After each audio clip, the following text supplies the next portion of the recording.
Hello, Internet. Can you hear me? Hello. Welcome to the stream.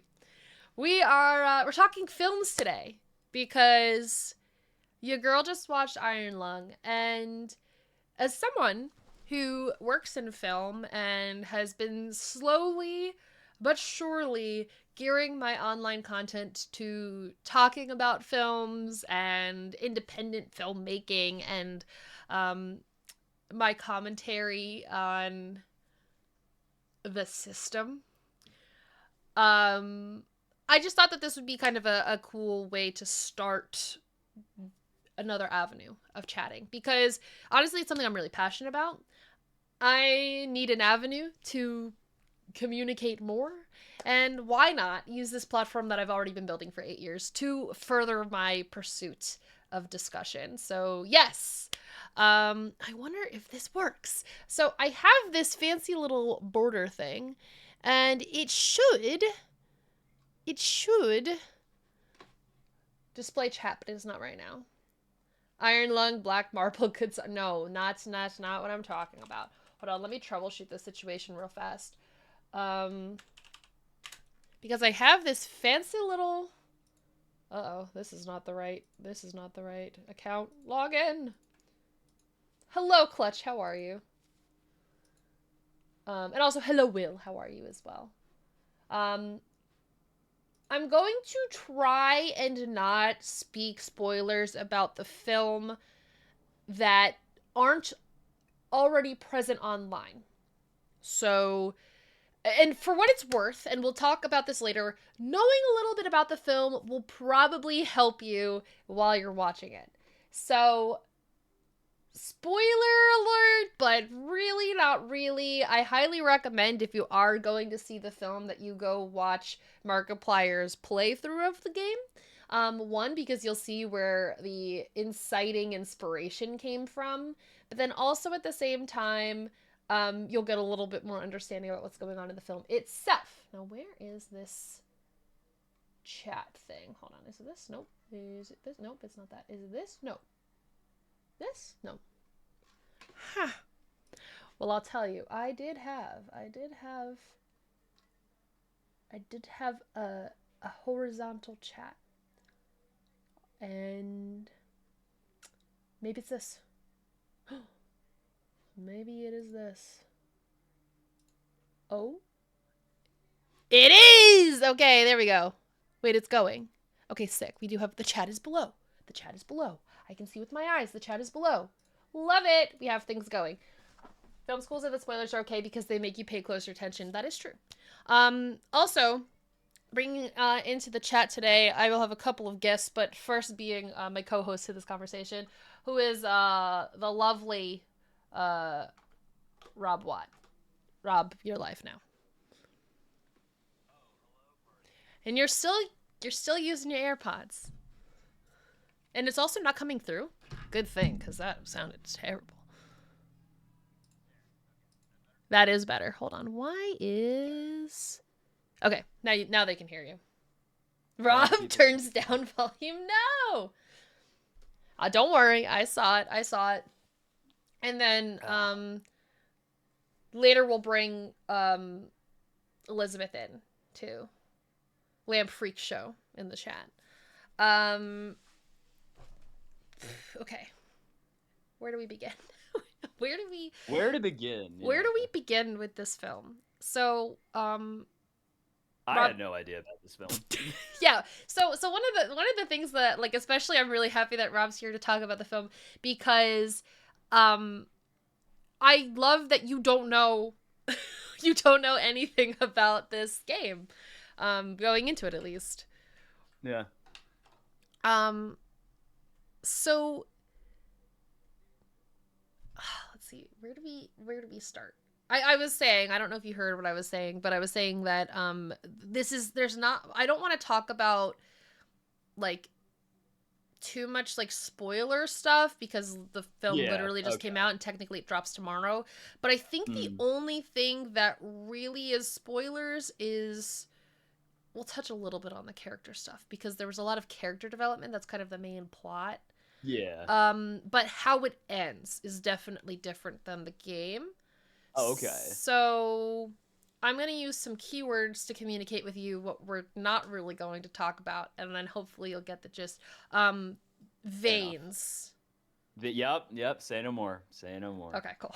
Because that was something that was not in, in the game, and I think that I think that like if there's one thing about this movie that I appreciated watching it, knowing the plot of the game, was how it differed from the game and what was like added to it to make it its own thing.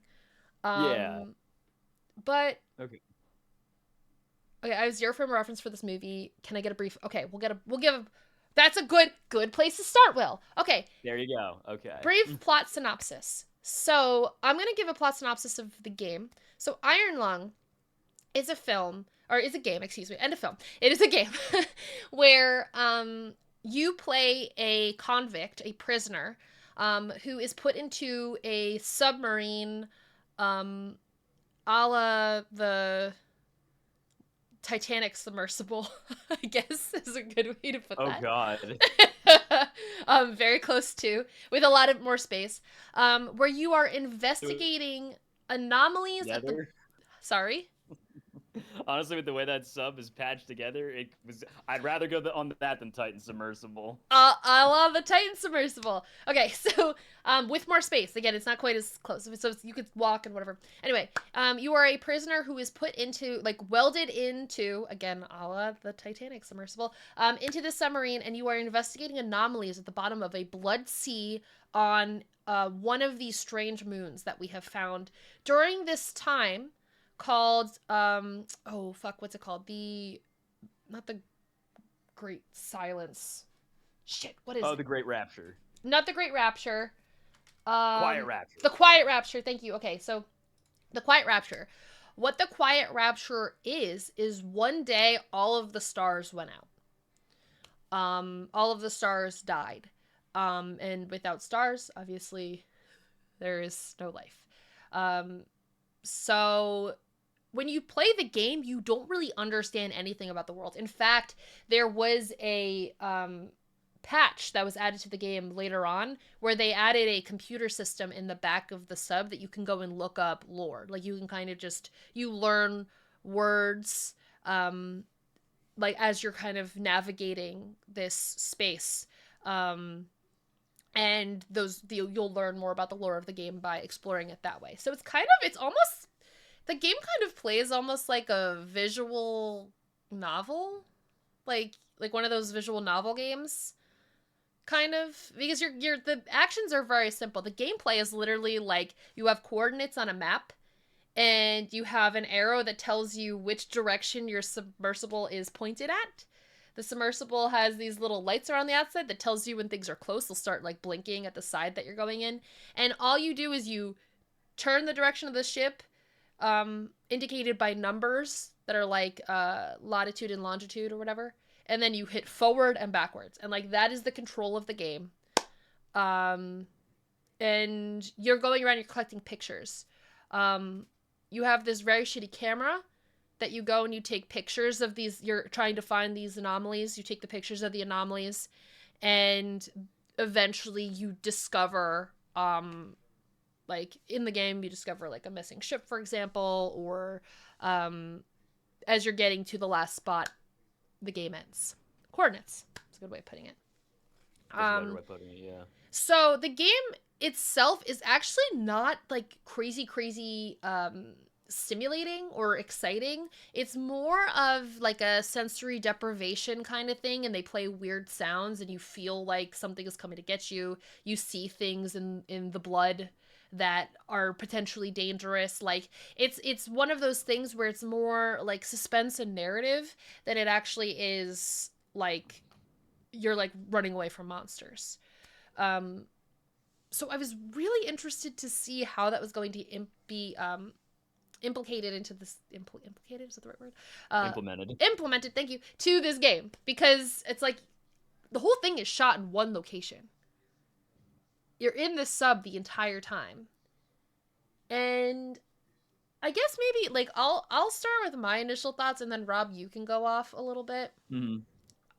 My initial thoughts, being somebody who knows the plot of the game and everything, I was very impressed with um how, so obviously it stars Markiplier, Mark. And I was very impressed with his performance and how engaged I was with just watching him exist.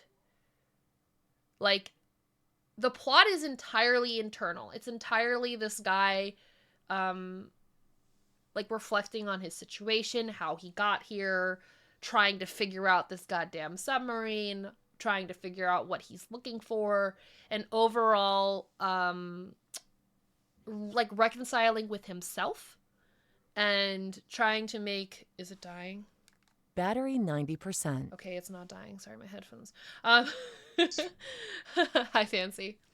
Um, like reconciling with himself and then ultimately kind of making the sacrifice at the end. Is it prior knowledge of the game required or is it rewarded? Definitely rewarded. What? I would say rewarded. I mean, like it seems like you're having like a good experience having played the game. I think what you mean it's required. Because prior knowledge of the game, I think I had a good experience with it, being that I know what the game is. It tries. Okay, so this is gonna be like the one big downfall, and then Rob, you can go off. It tried to communicate the game, and I could tell it was trying. However, the sound mixing was rather difficult. So a lot of information was missed, and I as part of my brand of ADHD, I got the fun what is it? Audio processing disorder. So it takes a lot for me to focus and hear what's being said. I can miss syllables, like, you know, if something is spoken too fast or too garbled, I just can't understand what's being said. So I really struggled, and I had one of those things where I was like focusing on what they said, and then like 2 minutes later with context, I was like, okay, that must have been what they said because they're talking about this now. So I think it's good to go in knowing what the plot is, especially some of the deeper lore. But maybe if they do a cut with some better sound mixing, it would help. Rob, what are your thoughts? Yeah, no, as obviously from a film background, like I really just want to know the budget because it's just like I thought it was like Oh yes. really good production value for obviously like a self-funded indie budget. Like I loved the whole production design aspect of it, like all of the again as I told you before, like I'm a big sucker for like anything analog sci-fi with like, you know, everything's all beat up and rusted and it's dials and buttons and stuff like that. So when the first shot of the film and I see all these like analog elements, I'm like, okay, I'm pretty locked into it. And it definitely would have helped if we got like a little bit more going into it. Like it definitely was like the story was definitely like my biggest notes. I was invested in it, but I think I just needed like a little bit more to grab on to. Like I got the objectives, I got the goals. I just needed maybe like a little bit more of like what's the stakes? Like why is it such a big deal that he has to do this? Wallace actually came to me, so I'm going to put him on camera for a little bit, Oh, as much as he doesn't want to. oh, We were hello. asked about Wallace, but I didn't want to interrupt you. But yes, the boy is Oh, here. Here he I wish I could see the boy. is. He is back from his walk. Mwah. Okay, Oh. I'll let you go. I'll let you Did go. your dad take him on a walk? Yes, he did. Yes, he Do did. you think he was like? My, You think he was like saying to Wallace, "It's like God, Wallace, that was the worst movie I ever saw." yeah. Just Oh, yeah. So venting to Wallace the whole I'll time on that walk. I'll say that my dad did come with us, and he was like, "What? What was that? That was a terrible movie. That was the worst movie I'd ever seen." Like it was like, ugh, and I was like, I was about to say I've seen worse movies. That is definitely not the worst movie I've ever seen. "Yeah, no, it's and I don't think it's a bad movie, but it definitely has a very No, specific audience." it does. Um, It really does, and which I'll at least give it props for you know, the production value of that film Oh was my pretty god. crazy Oh my god, yeah. for like whatever So like that good. low budget number was. Well, I And don't know if it was. Well, hold on. I mean, definitely low budget in terms of like filmmaking standards. I Yeah, would say it was I probably maybe like guess. under a million, maybe a million. Let me see. IMDb like requires you to. I'm getting some feedback from you. That's what's happening. IMDb like requires you to say how much money it cost. Where is that? I'm trying to find. It doesn't say. Oh, they actually said they used the most amount of fake blood in any horror movie. Yes, it does break the world That makes or holds sense. the world record for most blood. And that's That checks out. I mean, Mark has said extensively how proud he is for holding that record. That is That's a definitely good record true. to have. Hold on, let me close this door. Okay. Let me see. He said, yeah, my dad said he would pick anime over watching that movie again. Someone called Iron Lung a masterclass in tension building. Would you say that's accurate or a bit off the mark? I have definitely seen more tension film. Like I always say, if you want a good masterclass in like building tension, just look at the opening scene of Inglourious Bastards. That's the benchmark. And to me, it's very much like, yes, I felt confined. I felt claustrophobic. I always say to me, a horror movie is like, to me, one of the most terrifying elements of a horror movie can be your location, which is why Alien and The Thing are two of my favorites because you're literally in these isolated locations where like no one is coming to get you. And then on top of that, add the claustrophobia element. I'm in. I don't think it's a masterclass in tension building because I've No. definitely No. felt more tense. I would say if there's one thing that I want to say about this movie, it's that you have to watch out for the fan takes. Like there's going to be, I mean, this thing is going to be reviewed extensively well because everyone who shook down their theater to get this film in their theater is gonna watch and be like, oh my god, that was the greatest thing I'd ever seen, blah blah blah. So you're definitely gonna have like that portion of the audience, which, Oh yeah. and I think for those people, like that's a valid take. Like I don't Yeah. think it's a bad take. It's not. It was entertaining. I'll give it that. Oh my god, yeah. Oh my god, like that's what I want to talk about too. Like how entertaining it was. I was thoroughly impressed. I still don't know like, I still don't know what star I'm gonna give it on like Letterboxd, for example. But I'm debating between 3 and 3.5. That's where I'm at. 3 and 3.5. Like I was thinking 4, but I'm like, okay, like yes, it was entertaining, but I feel like there was what? I need a little more like substance.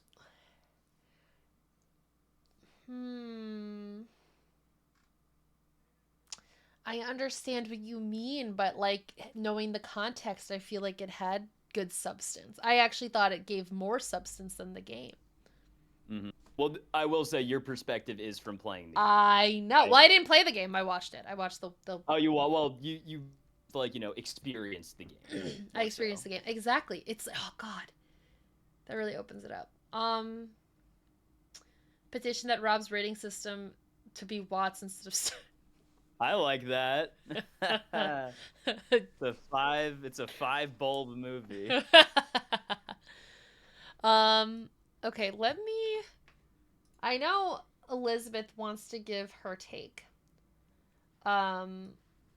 So I want to invite her in here to give her thoughts because I know I'm going to go off on tangents.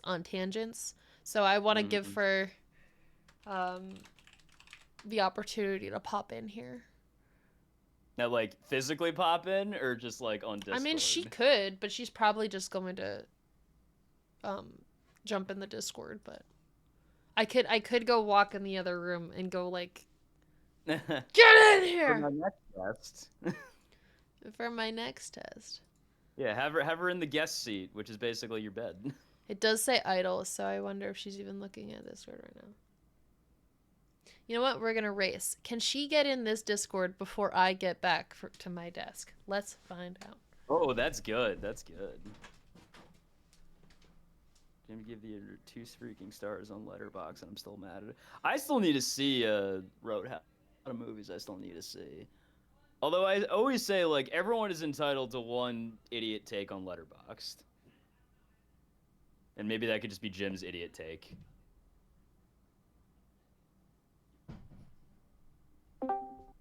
Hello. Oh, looks like, all right, you got in the Discord quicker than Rachel can get in the room. I didn't really run back. Because I didn't know how to get in because I haven't used Discord in a while. Okay, so. And we're back. Yeah, we're back. Everyone, this is my sister, Elizabeth. Hello. She came with us to watch the movie. I was when I told Rachel about it. I don't wanna, say anything, but I was reason she knows about it, so. Well, I knew he was She's a real making a rush. movie, but you definitely told me when it was, like, coming into theaters that it had made it to that part. So, Yeah. so would you say that you are a Markiplier fan? Oh hell yeah. I think I got into him with FNAF. I think that's where it started. I think that's where most people. people I knew about him did. beforehand, but it was FNAF that sucked me in. But I wanted to give my 2 cents. Yeah. I just want to give everyone a point of reference. Like, you are definitely a fan take. Hell yeah. I would say so. I wouldn't. I 100% would not have watched this if he wasn't at least like funding it. Maybe. Yeah. Funding, written, directed, starred, he did it all. Yeah. What a I don't know if I man. get a little too loud. I'm trying to keep my mic reasonably. Oh no, I actually needed to turn you up. Oh, okay. So I'm just like, talk comfortably. All right. But yeah, so give us your thoughts. Okay. So I wrote it down so that way I could keep myself short and sweet. Love that. Oh, so, you came prepared. Yeah, because I tangent a lot. I know Rachel wants to do that. So for starters, the audio. I want to say that was a solid issue, at least for the intercom parts. Like, Mark's volume was, like, I'd say a solid 8 out of 10 to hear for the most part. There may have been, like, a few things, mainly in the beginning, that I couldn't make out. Other than that, it was just, like, too many cuts, and I'm like, I need subtitles.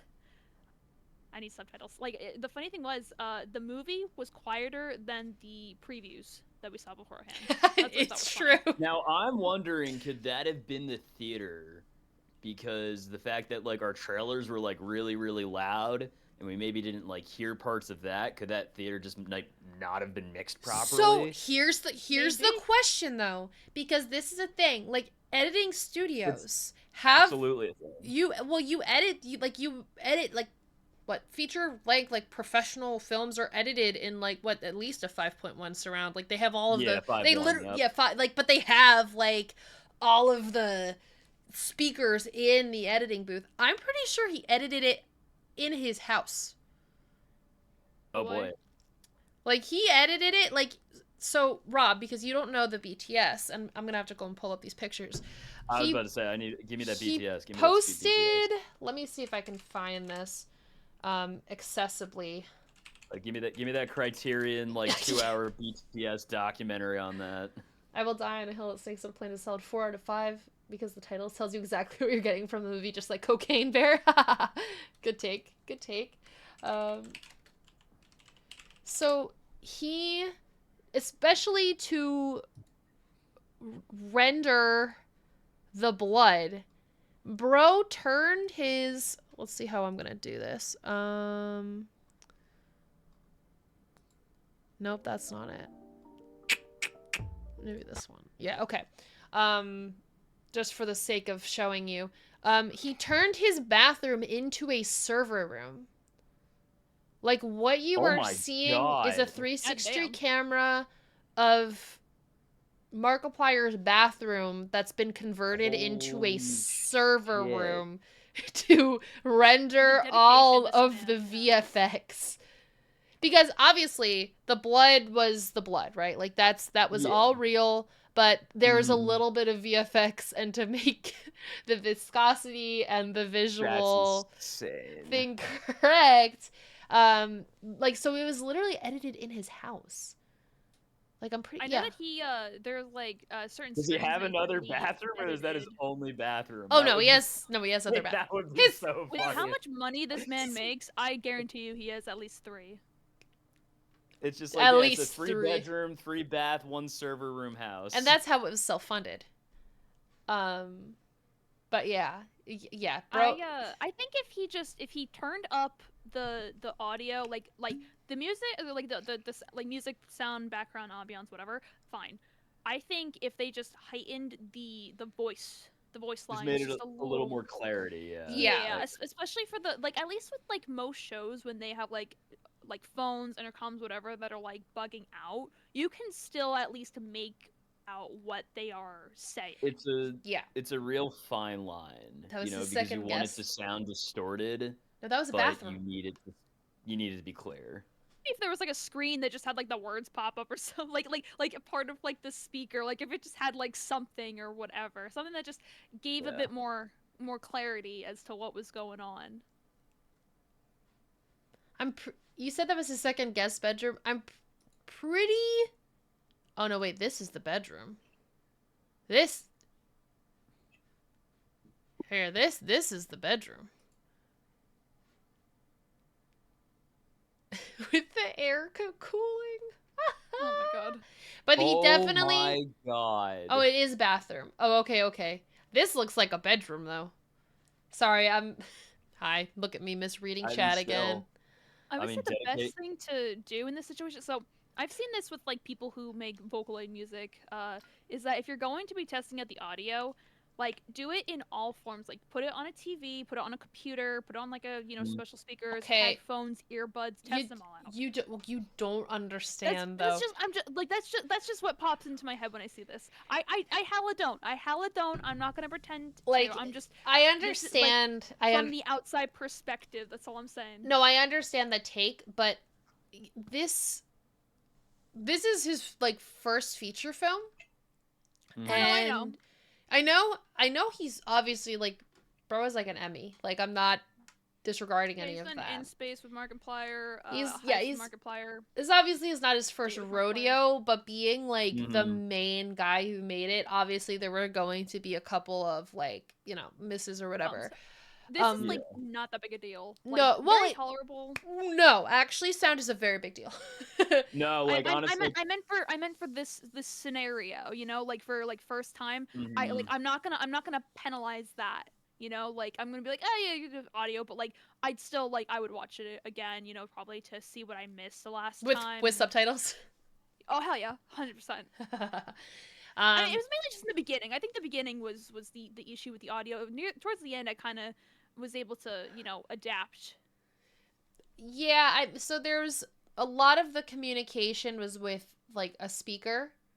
Mhm. So you had a lot of garbled like communication, which like you would, but it got to be too much sometimes. Like there's one part where there's like a set like a computer sound that says that there's a hull breach, and it sounded this like thing. hull breach. What? So at one point, Oh. I lean over to Rachel and go, "What did it say?" I 'Cause thought it was saying Ulrich, and I'm like, is that the guy's name or No, something? no. I Hull heard something. breach. I could not understand what it was, and I it was so incomprehensible that I forgot what it was that I thought it said, and I couldn't remember, or at least I couldn't hear what you said that it said. I'm like, what? A British. I don't even remember. I What, I was know. like, green bottle, something like that. Something's dying. The fact that we all had like different interpretations of it just shows. What do Hey, you mean? maybe they But need to why? mix the audio a little better. Hi, Smush. For real. I saw something else. What did I see? Oh, it was Lee saying I can't wait to see this movie. I do recommend seeing it. I'm gonna before you go see it. continue. Like support Yeah. indie and whatnot. 100%. You can Oh, tell great. that there's a lot of heart in this movie. I will give it Yeah. that. There's heart, there's soul in Oh. this movie compared to like a lot of slop that's coming out. Exactly. It's like it's not like a Marvel film where it's like I would it's rather like go you see need- this than some other la da da. I'm sorry. Yeah, I'm it's laughing like- at. I'm laughing at. I have no reference for this movie, but I'll happily watch it 10 times before I sit through FNAF 2 again. I haven't seen FNAF 2. Don't say anything yet. I need to. I want to see FNAF 2. I liked the Go first buy some one, tickets. but I imagine it's. I haven't. I don't think it's in theaters anymore. But I'm sorry if it was Alright, bad. I heard that Mark was supposed to be in FNAF 2 this time because he missed on FNAF 1 for he Iron Lung. was, but yeah, I think he was still Maybe working we'll on get him in Iron Lung 3. though. That man I don't deserves think a role. I don't think we need. Anyway, Just so get the big 3. it can't be worse than the Melania flick. Oh my god, we're not even. Well, that is not a film. That we're not talking about that. All I'm saying is cash grab. Yeah. I mean, I expected FNAF to have sequels, but Yeah. the first one was solid. If they just big 3, that's all I say. What are your other points? Yeah, okay. So story-wise, and I'll try. I'd censor. I went back and censored as much as I could. It felt like it We're just expects not- you to we're have not- played the game. Yeah, we're not talking before- about veins. Yeah, okay. Story-wise, it felt like it expects you to have played the game before the movie. I watched Mark's playthrough of the game and the lore update video. Yeah. And started on his like cheats video or whatever. And I don't think it really helped me much, except for like the bare minimum gist of what was going on, like where he was, what the task was, that kind of stuff. Other than that, it was confused Bakugo. Like, what? Okay, sure. Admittedly, just like how the game felt like it was droning on at some points, like the mechanics of looking at a map, pressing a few buttons, pressing the camera button and looking at a picture for a good beginning portion of the movie, it also felt like it was droning on, like it was repetitive. There were points for a good chunk of like the beginning to middle where I was kind of resonating with the character because he was losing track of time, and I was kind of like, there were moments where I was just like, how long have I been watching? Was I paying attention? There were times where I was getting a little tempted to see what time it was, just because there was really like a loss of time, which I don't know if that's a good thing or a bad thing, especially for this kind of, I guess, psychological horror. Well, I guess building off of that, I think the idea of like showing it through this like very low res camera where you have to like wait until the image processes kind of like gives a good like visual indication of like the tension and the horror, because you don't know what's going to show up in that photo. Like you could take that photo and then like wait another 30 seconds and you don't know what else is going to pop in, and it's almost that like tension of waiting to see what the camera shows you. And that's what makes the gameplay really good. Like I thought like yeah, that's like a good element of gameplay that like translates well into something like film. So what you were saying about the beginning being excuse my yawn. Welcome to streaming. Oh no, I'm gonna yawn now too. It's contagious. I will not yawn. I will stay strong. The beginning was again, I saw this movie described as a slow burn, which slow burn is basically a film that takes a while to kind of build up into what the plot is. So this one definitely does that. But I was worried that it was going to be that the entire time. It's not, which is because again, the game itself is pretty boring. It's very suspenseful. You're doing a mundane task, which is like point the ship, move forward, make the numbers line up, make the ship pointing in the right direction, take picture, task complete. Like that's what the gameplay is. And it's that repeated cycle of sitting there while you're listening to sounds and you're seeing things on the camera. That is Yeah. I mean, I don't know. God, stop yawning. I don't know if this is a spoiler necessarily, or if it's, I don't know if it's part of the game, but they mention in the movie that the camera is an X-ray camera. Oh no, that wasn't in the game. That wasn't in the game. Okay, because Okay. that was really interesting. Yeah, because it's like if you're in this ocean of blood, they're right. Yeah, if you see a normal camera, you wouldn't be able to see anything. So I like the Makes idea sense. of like, oh, we have to use like radiation to see. That I There thought was was something cool. that confused me. There was something that confused me about the camera. We're not, just real fast, we're gonna hold off on the emotional context of what's happening around that, because I think that's a really good thing for people to see in the movie, if you guys know what I'm talking about. Yeah. emotional content? Yeah. Oh no. Like, I'm why just that's emotional. confused. Okay, go on. Oh no, Yeah. I'm just confused about that. Which it's the image that showed up on the camera that made me confused. I thought that they were gonna go one way with it because of the images that they used with the camera when it was used, and we find out that it's an X-ray. Because it looked like a certain thing, and I was like, oh shit, and then nope, it was something else, and I'm like, oh. Would you say it looked like an X-ray? I would say it looked like aliens on the screen. It's like, You need to look wait. closer, because it does look like an X-ray of what happens. We're being Well, I was about to nondescript say, on that purpose. kinda Maybe it like- was too quick. Maybe it was too quick. But I was like, oh, are these alien? No. Oh, no. Never mind. Okay. Well, I guess going off the whole X-ray idea, Hmm. when he encounters the first thing and says like, "Oh, I found something," and then you kind of realize like, "Oh wait, it's an X-ray camera. That's It it. wasn't really that thing." You know? That's it. Uh, That was the thing that got me.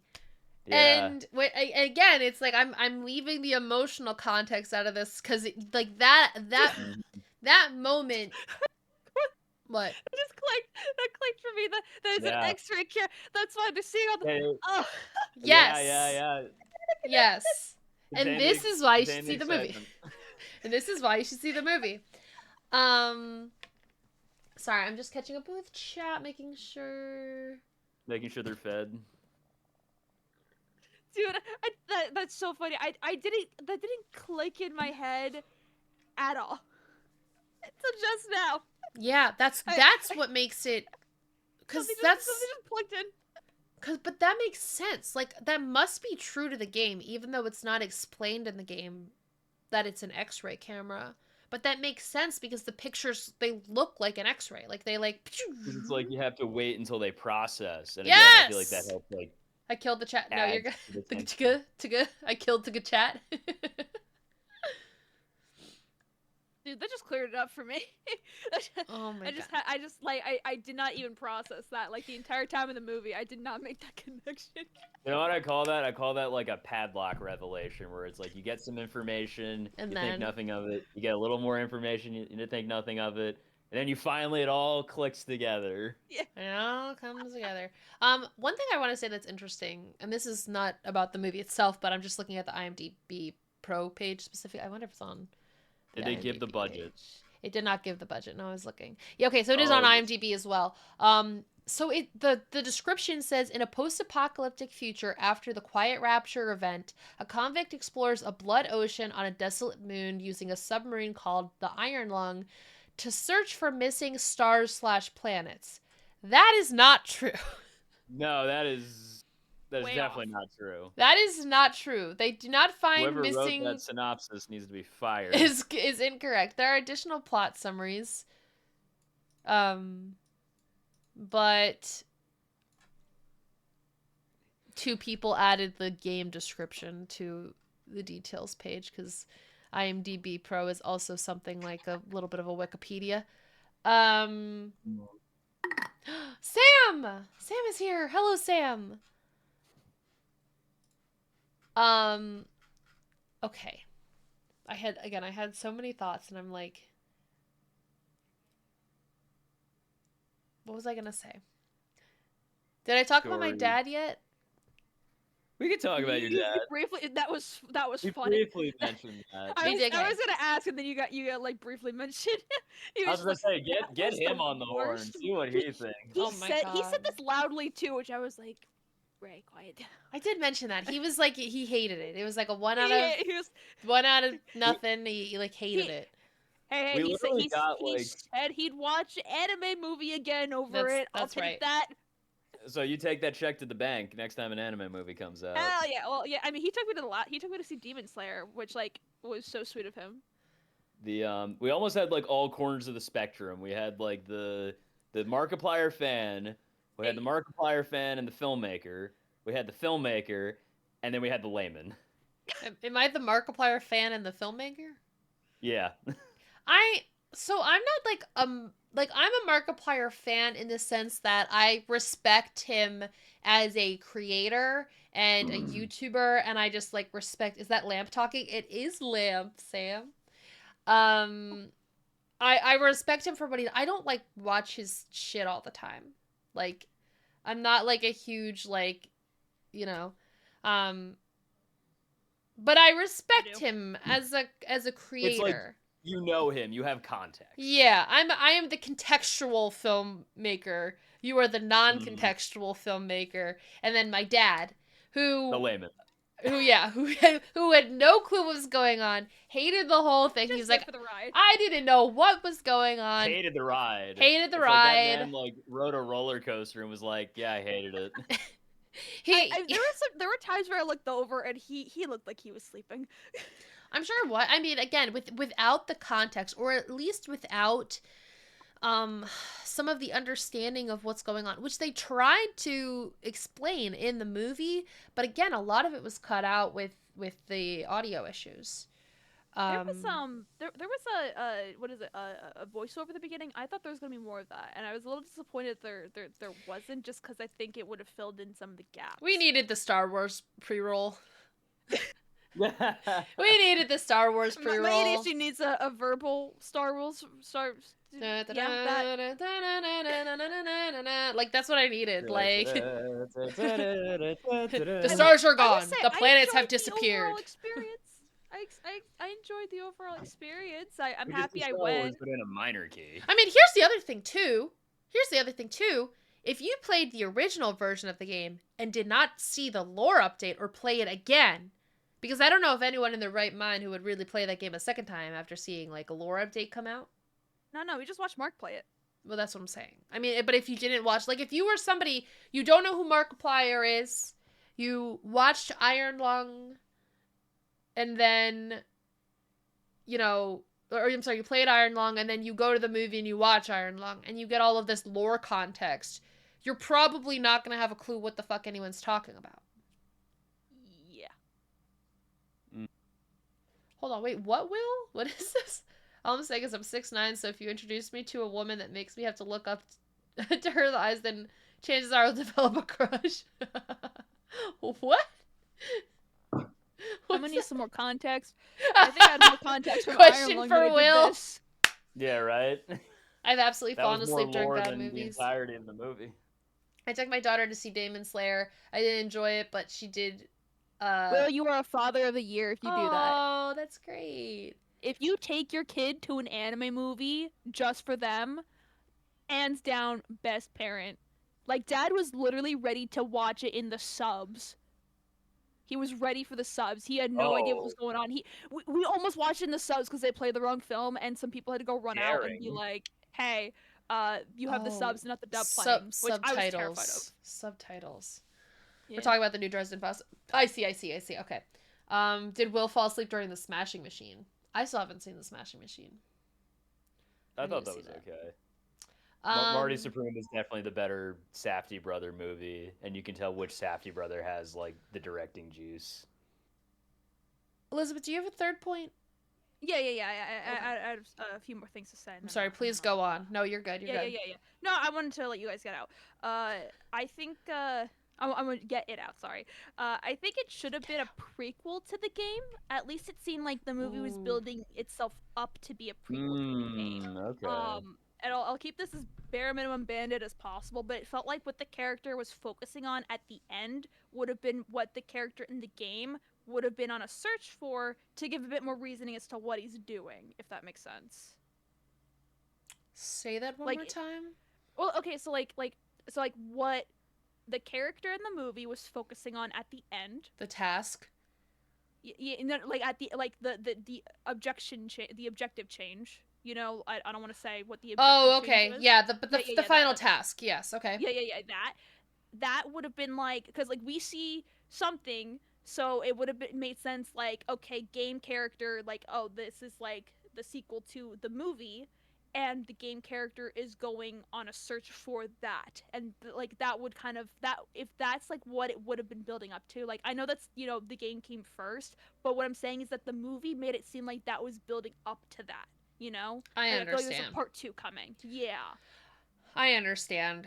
I mean, I don't think this movie it does not need a part 2. And Oh, Do not definitely get no. I'm sniggled. I'm saying that the game would have felt like a part. The game kind of felt like from my perspective, it felt like the game was a part 2 to the movie. Honestly, but I that think because there was less in the game compared to the movie. And that I want to say, like, okay, so the last task that the character is doing, the prisoner is doing, he I thought it was a really good way to button up the narrative. What does that mean? Meaning the game ends basically with like death. Basically, the game ends. I don't think you can with win the death. game. You can't. No, you can't win the game. There's. I didn't think so. I mean, well, actually, arguably, Well, we all death just lost the could game, be winning actually. the game. Actually, Oh, come on. Don't do that. but what'd you say? He said we lost the game. Oh, I did lose the game. Everyone lost We the all just game. did. Everyone did. You were saying, Rich? Yes, I just was looking over chat. I thought that motivation at the end, I thought it was a really good way to button the movie and to have it end in a similar fashion to how the game ended. That being said, I did think that it was a prequel. I actually had a moment where I was like, oh, it's a prequel. And then I was like a little disappointed that it wasn't. I actually think that would have been a very interesting way to get people to go play the game again. Or to like, you know, it's like this person, because in the game and in the movie, obviously, we find like the, you know, we find a note in the ship, in the submarine. Oh yeah, in the game. I was expecting that to pop out when there was an opportunity for it to pop up. It didn't, and I was like, you know, like kind of like, I would have liked to have seen that, but there was something else in its place. I'm like, context? Yeah. Hold up a flag that says context, please. I'm a little lost in what you mean there. You know, instead of the note, it's something else that is found in the ship. Is that in Wires. the game? No. No. But there's no, but there's still a note in the thing. I know, but it's not the same kind of note that's in the game. The game no, has, yes. Like, a note. Oh wait, that was the never mind. I'm wrong. There was that note was in the game. It was spoken and it was spoken. It was spoken instead. Yeah. I was so hyper fixated on the other thing that had to do with wires. If you know that we were kind of like. Thank you so much for your sub. You know what I mean? Like that other thing that I felt like we were missing context for. No, I understand. Yeah. I don't even know what the fuck that was. I was about to say one thing. I noticed that I really liked. They always try to keep the oxygen lights in the shot. Not always, but depending on which. They had it in a lot of shots. I did notice that. Did anyone else start squinting a lot whenever the camera was taking a picture? Because like the amount of times that, like, my eyes adjusted to prepare to get flashbanged. Every. You know what's funny? There was an interview actually that I saw earlier today where he said, "I flashbang the audience." I didn't know what he meant by that. I know what he means by that. Yeah, now. prepare to get flashbanged. It was an interview with IGN.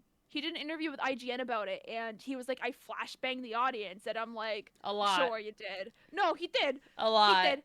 A lot. And there's a lot of Yeah. When you took that picture, it's like, all right, we already pre-flashbanged ourselves, so we're good to go for the rest of the movie. Nope. It was too damn dark. Too damn dark for that. You know, I just want to say. Hold on. I want to say real fast on how dark it was. I was surprised that I could still see. Yeah. Yippee for you. There were moments where I'm like, what? You know what was really interesting? I saw the, let's say the scene where it's like you see like the little light on the life jacket. I saw the brighter part of the projector beam. Yes! That was so cool! Oh my God. That was cool. That was so cool. Okay, but like it helped because we were like right in the back, like right where the projector is. Because I like to sit in the back. Seeing that, and I'm like, at first I was like, what the hell is that? And then I'm like, oh, it's from the freaking It's light because bulb the rest of the screen is so dark. The rest but of the that's, like, screen such is a bright... so dark. So there's a scene, there's a part where he finds like a life jacket, which is just kind of hilarious. But it has one of those water activated lights on it. So he turns He's it gotta on. give it that hot pua. Okay. I mean, not honestly- wrong. Wait, he lights it up, and so the screen is so dark, and God, I just okay, I have to speak on I that thought I had later. a floater in my eye. But, No, but you there- could there see was the something- beam. Go see movies in theaters, because then you get these experiences where it was like a tracking like spotlight Yeah, that moved I've seen a across lot. the And kids. screen. Go get A-list if you can. I got it last year. Best decision ever. If you go to see movies that much, it will inspire you. It makes you go to see movies more, because I didn't see shit in 2024, but in 2025 I saw a hell of a lot of things. It's kind of like why people get a World of Warcraft subscription. Or gym membership. No, that's not why that the gym membership does not motivate people. As somebody who's had gym memberships, no, absolutely not. Fair I enough. want to throw in like my final. Yes, paragraph please. here, Final if thought that's while I okay. close the store. Go on. Yeah. Okay. So, and it's just I guess like overall. So context being like the effort put into the project, like knowing the context and seeing the gameplay beforehand. With that context, probably a 5 or a 6.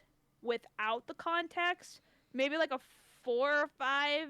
And without knowing how much effort was put in, I would probably even like without all of that, like 4 or 5. I was being generous. If I was being honest, maybe even like a 3. I will say that yeah, I'm most likely biased, but I think Mark's acting really saved it. In my Oh, opinion, I mean, it I definitely really would not have watched did. it if it wasn't something that. I definitely would not have watched it if it wasn't something that he at least worked on, because this Mhm. man can fucking act. He's phenomenal. I think he's This is, great. I loved him. I don't know if you guys know this, but he has a thing I believe on Amazon. It's like this like show that has like a few episodes. It's not that long, and it was really interesting, really No, good. he's a great Um, actor. Like He puts his soul into what he does, and I No, believe this man. I did finally put my letterbox thing up, and I think a part of it why I rated it, it's like I could have rated it lower, but I think I gave it the rating I did, and mainly just because to give it like, hey, he did this by himself. This was like a huge effort, and I'll give him those like those points for that. are you going It's to fantastic. are you going to share what that number was, or are you just Oh, gonna say it was a gave 3-star. I gave it 3 3 star? stars. Okay. Hearing Markiplier being praised for his acting was not on my 2026 bingo card. Bro, he can act. This That's ma- not. Have you seen He him in can Edge of act. Sleep? That's it. That's the thing on Amazon Prime is Edge of Sleep. Fan-fucking-tastic. It like, sounds. It sounds there like was they some. haven't. I will say in the movie there were a lot of So like the movie very much like my brain almost like sees it as like both can see it as like an indie film, a like big time official film, but at the same time like a fan made project. I think what brought in that like that esque of fan made project was probably the constant use of the F-bomb, which I thought was pretty fun. Yeah, Oh, he. yeah. Literally every 5 seconds. Oh fuck me, man. Oh, fuck this, fuck me, fuck everything. It was probably a grand part of the dialogue was the word fuck, because there's not a lot of speaking in the movie actually. There's Yeah, not. like there was I think at one point there's one point where he says fuck this. He says it twice. I'm like, did he think we didn't hear him? Because I heard him loud and clear. No, so But I thought it was great. I thought it was hilarious. it's and I think I mean I like that about it actually. Mm-hmm. Fuck can be used in so many Oh, that different was- ways. Why not use it often? I mean, again, it's not often.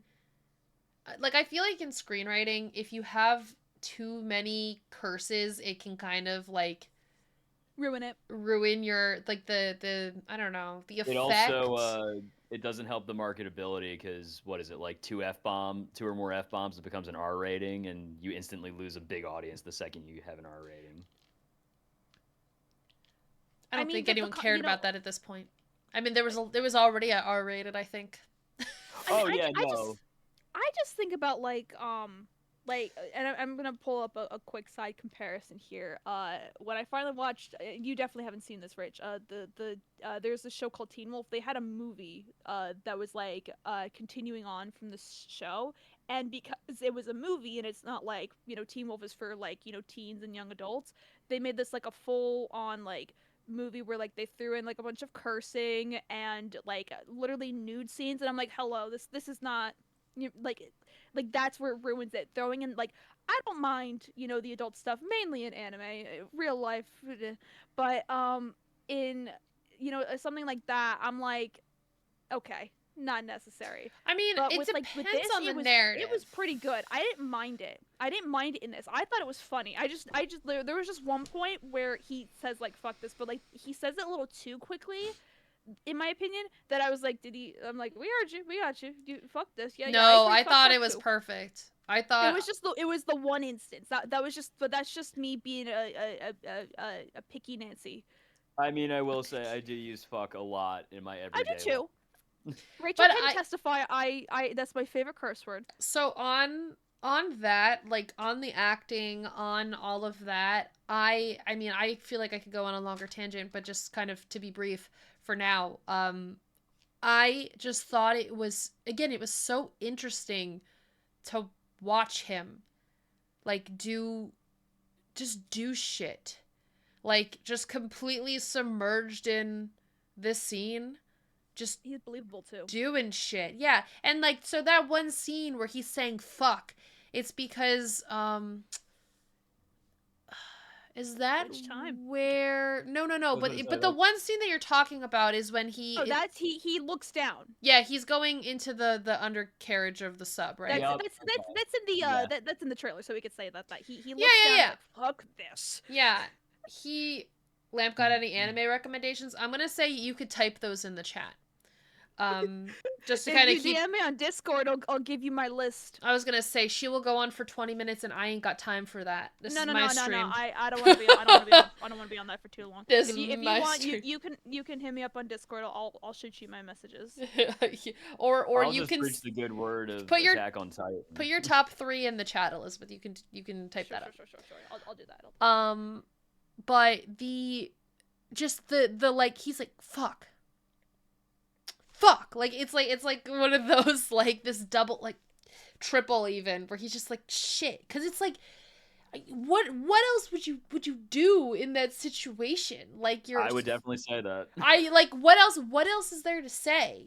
There's no one to hear you but yourself. And honestly, I had one of those in real life recently where I like forgot something. I walked out of the house, I'm like, fuck, like it was just like, Jesus, like, I can't say anything else.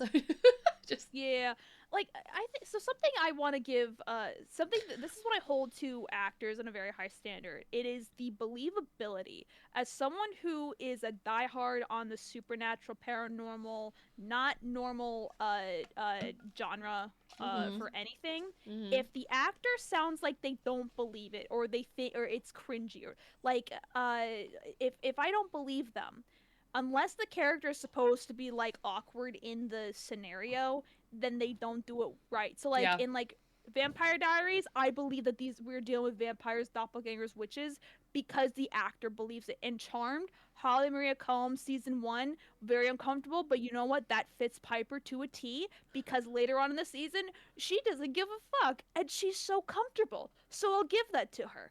Mark fucking believes he's in that iron lung. He believes he's gonna die and he wants to live. So Well, if he that ain't fucking acting, I sold don't it. know what is. If I don't believe you, if you sound cringy from saying the word vampire or saying spell or saying that you want to live, Yeah. you failed. Yeah, no, Mark that's true. succeeded. I'm gonna give that to him. It was great. It really was. And also, just for the fact I have to say it, roll envy. I wanted Again with this. I have wanted to context, be though. in that. I wanted to I was be about in to that say, sub. did I don't you- have context you for li- that. You wanted to be in that sub in the. The context the for liquid? that is that so I get it, Rachel. Thank you. Roll envy is it's not anything specific, but it's like when you watch something and you're like, God, I wish I could be in that. it's a little bit more intense for me as like someone who wants this to be my job more than anything else in the world, where it's like I see a good movie or I see a good part, I'm like, God, I want to do that. Like I want to do that. And I bring it up recently. I put out a video where I was talking about Stranger Things 5 and how the writing was so bad and how I felt bad for the actors, where after like 10 years of being in this series, developing these characters, you know, getting to know them, creating performances that people really connected with, your final season, which is effectively the most expensive, like the most intense and deep that you'll really have to like experience these characters as they come to the climax of the narrative, for it to be what that was. Do not get me started on. We'll go No! on a tangent about Stranger Things. No role envy. I had zero role envy, so I made a video where I was like, I get role envy. I get role envy for things that like I want to be in. Stranger Things 5, I did not want to be in that shit at all. So that was what I bring it up. What's that with a 30-foot pole? But I had people on YouTube that like or like Instagram or whatever. There was this one YouTube comment I get, which it made me laugh. It was like, oh my God, like that's so insane. I can't believe that you like said like that you have role envy. Like I'm 17 and all of my acting friends would never have a thing like that. I was like, are you You're inspired? telling me you don't want to be in that role? You It's don't like- want to. And someone else was like, that's called jealousy. It's like, Dude, some of the it's like, and it's so funny. Like, I get these comments and I'm just like, okay. Like, I mean, what makes it funny is the fact that apparently yeah, Smush saw the Duffer Brothers- comment. the Duffer Brothers outed themselves with that, with their little documentary, apparently. Oh, with the Apparently ChatGPT time? Yeah, the ChatGPT. Well, But the best that part doesn't- is knowing... Wait. Hold on. What about Chat? Hold on. Hold on. You have to. Back it up. Okay. Hold on. You have to watch. I haven't watched it either, but you have to watch there was a making of documentary for season 5, and in one shot they show a laptop, and one of the tabs open is ChatGPT. That does not necessarily mean that they use ChatGPT to write. I know. However, What I think is funny is that I've seen some fan-made clips of scenes from Stranger Things that look 10 times better. Made the final fight of Stranger Things 5 so much better. The thing is what they did with Stranger Things 5 is what they should have done, or it's the same thing that should have happened in Falling Skies. It should have been Will. That's all I'll say. What is I Welcome won't to give full Derry? context. It just I really have been wanting to watch that show for a long time. Falling Skies or Falling Stranger Things? Skies. Oh my god, Yeah. so good! Oh my god!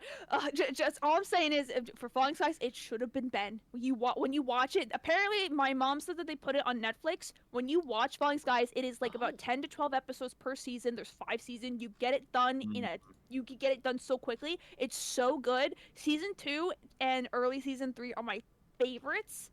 But like, it's just like there are some notes when you watch it. Like, I want to go over that with you. I 110% because like I have some tea. I have some tea. Oh my god, just oof. Sorry, I'm getting fired up. I just real quick. I can tell. Yeah. I'm being totally normal about this show. Normal is overrated. I do have a quick question for you, Rach. Something I noticed throughout the movie was that I noticed you tended to had your hand on your face or on your neck, or you were like you clenching up or laughing a lot. What context was I missing? Because I'm like, was that funny? I think I was more into the dramatics that I didn't notice the funny parts. I thought I was missing something. I mean, here. there were definitely some naturally comedic parts, like you know. Yeah, when definitely, but there were some that like there was just like a bit of more dramatics to it, and I was like, oh, that was funny. Okay, and that so I automatically couldn't help but to mirror you. You can use me as a social point of reference for watching movies because I look at things from a like production standpoint. Yeah. Okay. So there are Just missing things something that I here. see, and I'm just like, huh, interesting. Or like, if I'm laughing at an inappropriate time, I don't know. I mean, my dad was commenting on how or actually was it you too that I laughed at a more like not very funny moment. I'll say. I think I noticed that. I started to mirror you, but then I'm like, I don't know if that was funny. So I didn't. There's I nothing. didn't, Don't mirror me. Just be yourself. I know, but I thought I was missing something. I do it automatically. That's the ADHD, I guess. But I was just like, I was like, what context was I missing? Because like I'm like, I guess that could be funny, but like I don't know. You know, he's having a panic attack over here, and you laughing. I mean, I laughed when certain face plants happen. Face plants. But yeah, I just had a stroke. But as long as you don't smell toast. No, that's a seizure. I'm congested. I can't What's the smell anything difference? right now. But it's Wow. ha. LOL. Serious medical issues.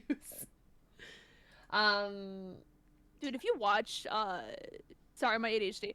If you watched what is it called? Falling Skies, Rach, I would love your two guys' takes on that show because Put it on the It's- list. oh my god, Put put it at the top of the list. It's a Put it quick on the watch. list. If there's like Is a time where it? you have time, that's I it. was Oh, did I hit oh my hell yeah. quota for the month? It's a very fast watch because everything happens in each episode. It's very quick. That's good. Everything That's good. happens in each Yeah, episode. It's like That makes like, sense. So let's okay. So let me explain. So there's a certain scene that I want to see. Okay, it's in episode 7. Okay, and this next scene that's got to be like episode 10. No, it's in episode 8. It like each episode has It's a thing, 5 especially seasons. in season 2. Yeah, and 10 episodes each. It's quick. It's so fast. Okay, I'll have to It's consider. so fast. I give Chat you my word. says it's fire. It is. Oh, if you watch, I wanna.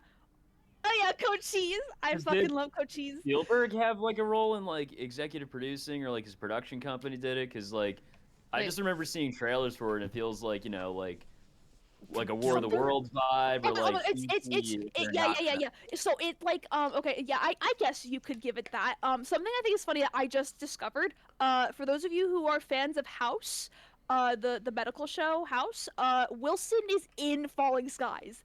I just discovered that. I watched this when this show was airing with Dad. We watched that each night, and I just realized that a certain doctor was fucking Wilson. My man. My fucking man. I love this man. He's fantastic. 10 out of 10. I'll was have to put it on fooled. my list. God. Top. I Oh, will- and Graham. That and Episodes Grimm, are 100%. 45 minutes, which is really not bad. It's so, trust me, I All the give way you my through? word, it's gonna go I so believe you. I believe fast. you. God, That what was and that show Grimm. that I watched that sucked? Grimm is another really good one. That one, oh, you'll love that one. People have That told me one had- something I'm writing is like Grimm, I think. So Grimm is so funny. Like, if you guys love fairy tale shit, but like a darker twist, and you love a bit of comedy, you love a bit of drama. Oh my god, Chef's Kiss, beautiful. These shows are my fucking religion, my religion. wait, Sam, why are you laughing at season 5 right now? 'Cause Oh, season 5 of oh, Stranger Things is a that the joke. what is the bad show that I watched? That's why you're laughing. No, I was thinking Bro, about season 5, goddamn, like, you know what's funny? I heard some people actually liked season 4. I thought season 4 was missing something. I love it for Steve, but that's the only reason why I love it. I Other think than that, people season 4 is missing. overhype season 4, and my thing with Yeah. season 4 is that the California arc exists. They literally took all the characters that they didn't know what to do What to with do with? and put them all in one Oh spot. my god! I like the stoner dude. He was funny, but honestly, like Oh, I I'm don't- so I don't happy know. he was not there. That was the one good thing of season 5. there was He there wasn't was there. controversy for him not being there, and I'm like, I mean, is it really that big of a deal? Wait, what? No, it's not. I hated him. I hated Yeah. him. I'm glad he's You know gone. what's funny though? So I really liked season 3 for the vibe it gave off, but I couldn't stand Will's hair. Season 1 was the only, or season 4. The only redeeming thing about season 5 was Will's hair. Oh, that they finally gave him a haircut that wasn't absolutely atrocious on his goddamn Yeah. head. I know. I was like, damn, they massacred this boy before he. No, not you, Will. Hey, my hair is amazing. I'm sure I'm sure a bowl cut would look fantastic on you, but I'm sorry. What's his name? Noah? Mm-mm. No, I did not watch this show all the way through. There's no way I could have. It's okay. It's the 100. I only made it to a certain season. The blood thing kind of gave me a little anxiety.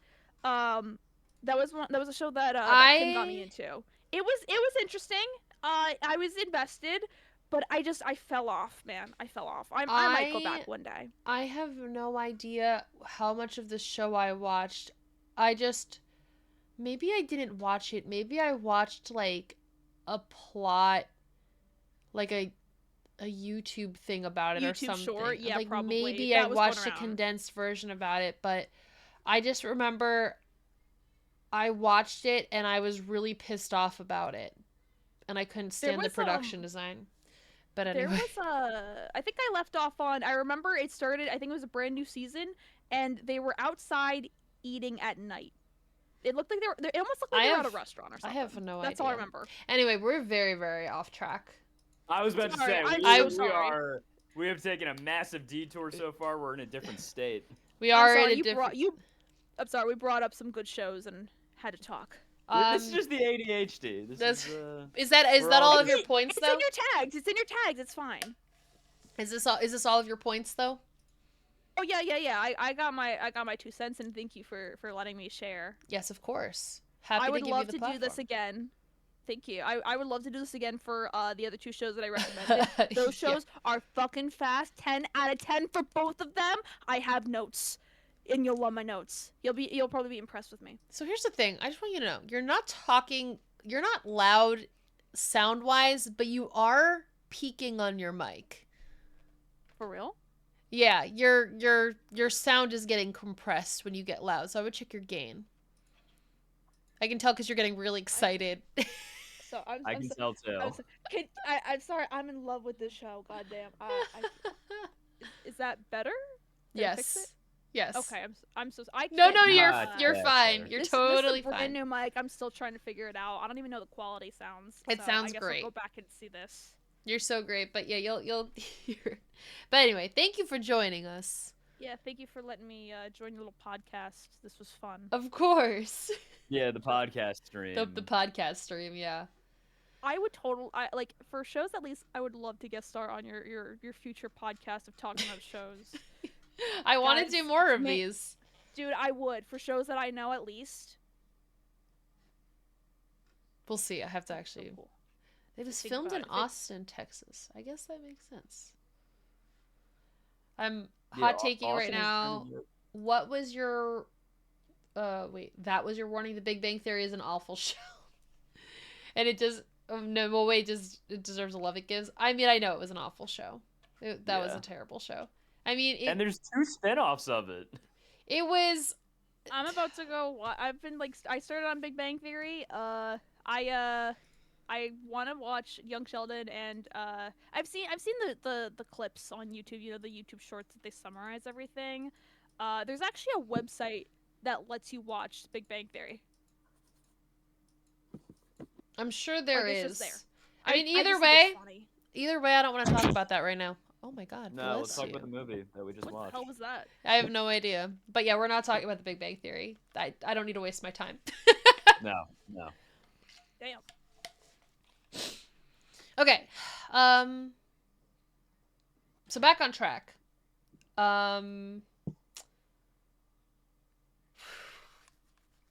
Sorry, we got so. Is the website Hulu? I think she's talking No. about like a free Let's get back pirated to thing. the interstate. Yeah, No, let's get no, back to the interstate. We're so off track. I have like a headache. I'm like, where am I? Do I need to get you some Advil or something? We took the No, wrong no, I'm exit. good. We took the scenic route, but the scenic route actually got us lost. That's what comes with ADHD. It's in the tags. Don't worry, it's fine. Okay. Oh, is it in the tags? It isn't hers. It It's isn't- Right there. it is in the ADHD, tag. English and chatty. Yes. But Wow. okay. Are you gonna bounce out for now? Yeah, I'm good. I'm glad I was able to get my 2 cents in. I don't get to Okay. do that often. No, absolutely. I am sated. I will let you guys have fun. I'm gonna go watch anime or some shit. Okay. Have fun with Have that. fun. Coolio. Alright. Bye bye. Bye, love you. Bye. You kids, good luck tonight, and remember, Have have fun with it. Yeah. Oh my gosh. Okay, we're not talking about the Big Bang Theory.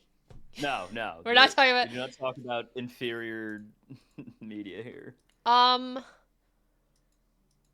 Let me relock in because that took me so out of my headspace, and now I'm So like, blood. yes, Markiplier. there's lots of blood. Markiplier, take me back to the movie. Oh, oh my goodness. The walls ooze. Thank you. I hope you have a good life. My teeth are perfect. Wow, that's crazy. I appreciate Wow.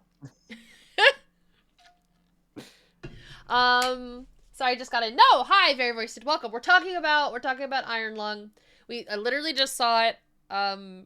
And we hard derailed. And now we're trying to pull it back. Straight up kept going off the tracks. That's We got really far. That's my sister. That's why we have like, and that's why she was like, I wrote my stuff down because I get off track. But I love her so much, and her takes were really true, and that's honestly really important. Like, I really wanted to hear her thoughts because she is a true fan. Like, she is the Markiplier base that people were going for, and I thought her takes were really good too. So just to catch up anyone who doesn't really know what we're talking about. So Iron Lung, real quick recap and synopsis, is a film that was created by Markiplier, the YouTuber.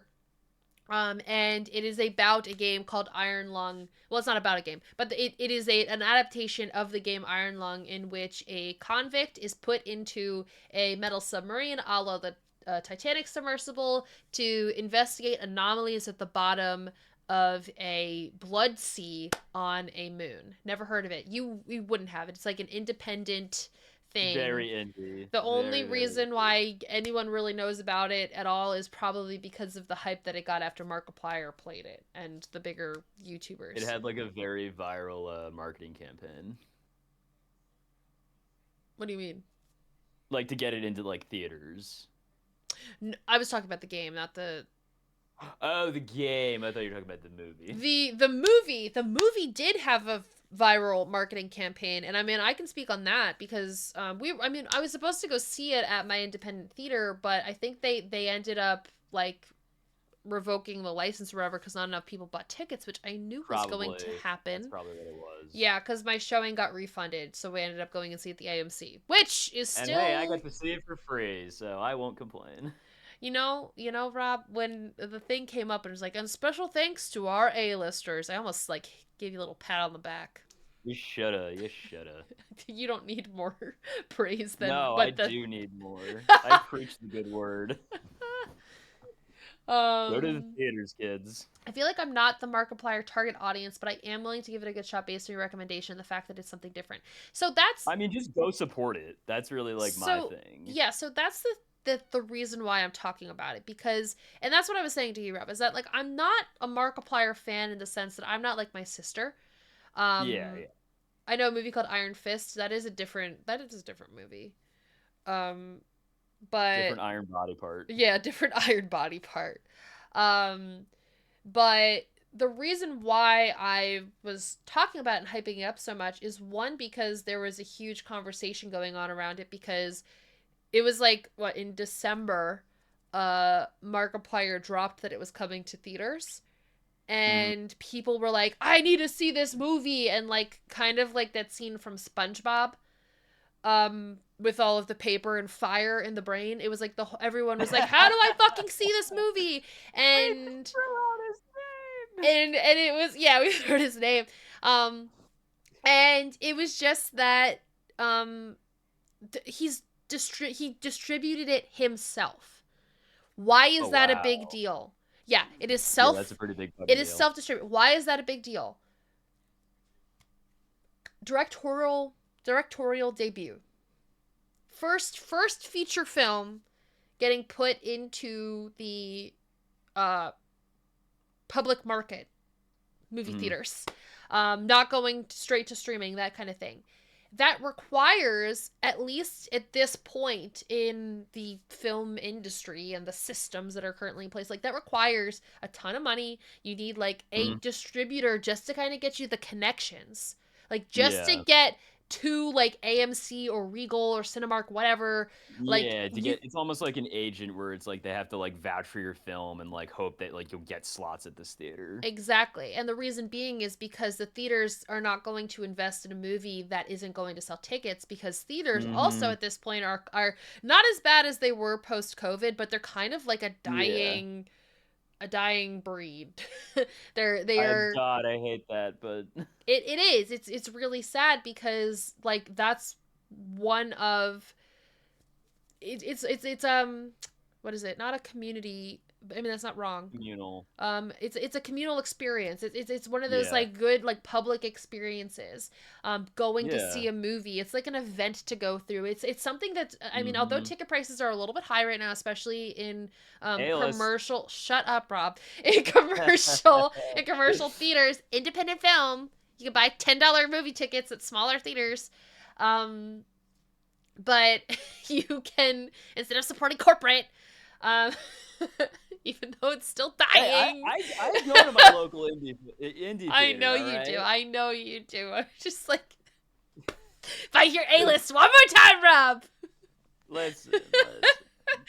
I got um, to see Sinners for like more than the cost of the subscription I know, and at that was a Lincoln good one. Square. Good investment. That's a very good one. Good investment. Um, the tangents. The tangents. Where am I? The tangents. Um. Distributing. So yes, distributing. So to get a film in theaters, like these artisanal films, the indie films, the focus features, those are not independent films. This This Iron is absolutely Lung is an independent film. It is self-funded because bro has millions from YouTube money. It is self-produced and self-distributed. And they, like, I literally was on the phone with the Hawthorne Theater like owner. Oh wow. Because I've had screenings of it, and I had his Yeah, number, yeah. so I texted him. I was like, I don't see your theater on the map yet. What do you think about this? And he was like, we have it, we just don't have it on the website yet. And I was like, you need to get it on the website now then, because people need to know that it's available. Like you want in on the ticket bid, you need to be one of the first theaters, because the ticket buys are in the panic to get seats. And guy slept on it a little bit, so didn't quite get the ticket Yeah. buy that he needed. Um but what ended up happening, because he said, I was getting so many emails, I thought it was a prank. But then I Oh heard wow. other theater owners were also getting these emails. So I, reached out to go to get the film.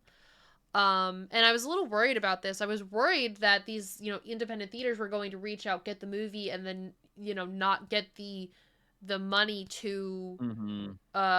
pay for the licensing, because that's the way it works, right? So Yeah. when a film goes into a theater, it's not just like, it's not like the film pays the theater necessarily. Like the It's theater, more so like it goes into the pockets of the distributor, the people involved with the film. Like the there's theaters like barely make money on the tickets. That's why I always try to buy concessions when I'm ever at the theater. yeah, the movie theaters make money on concessions.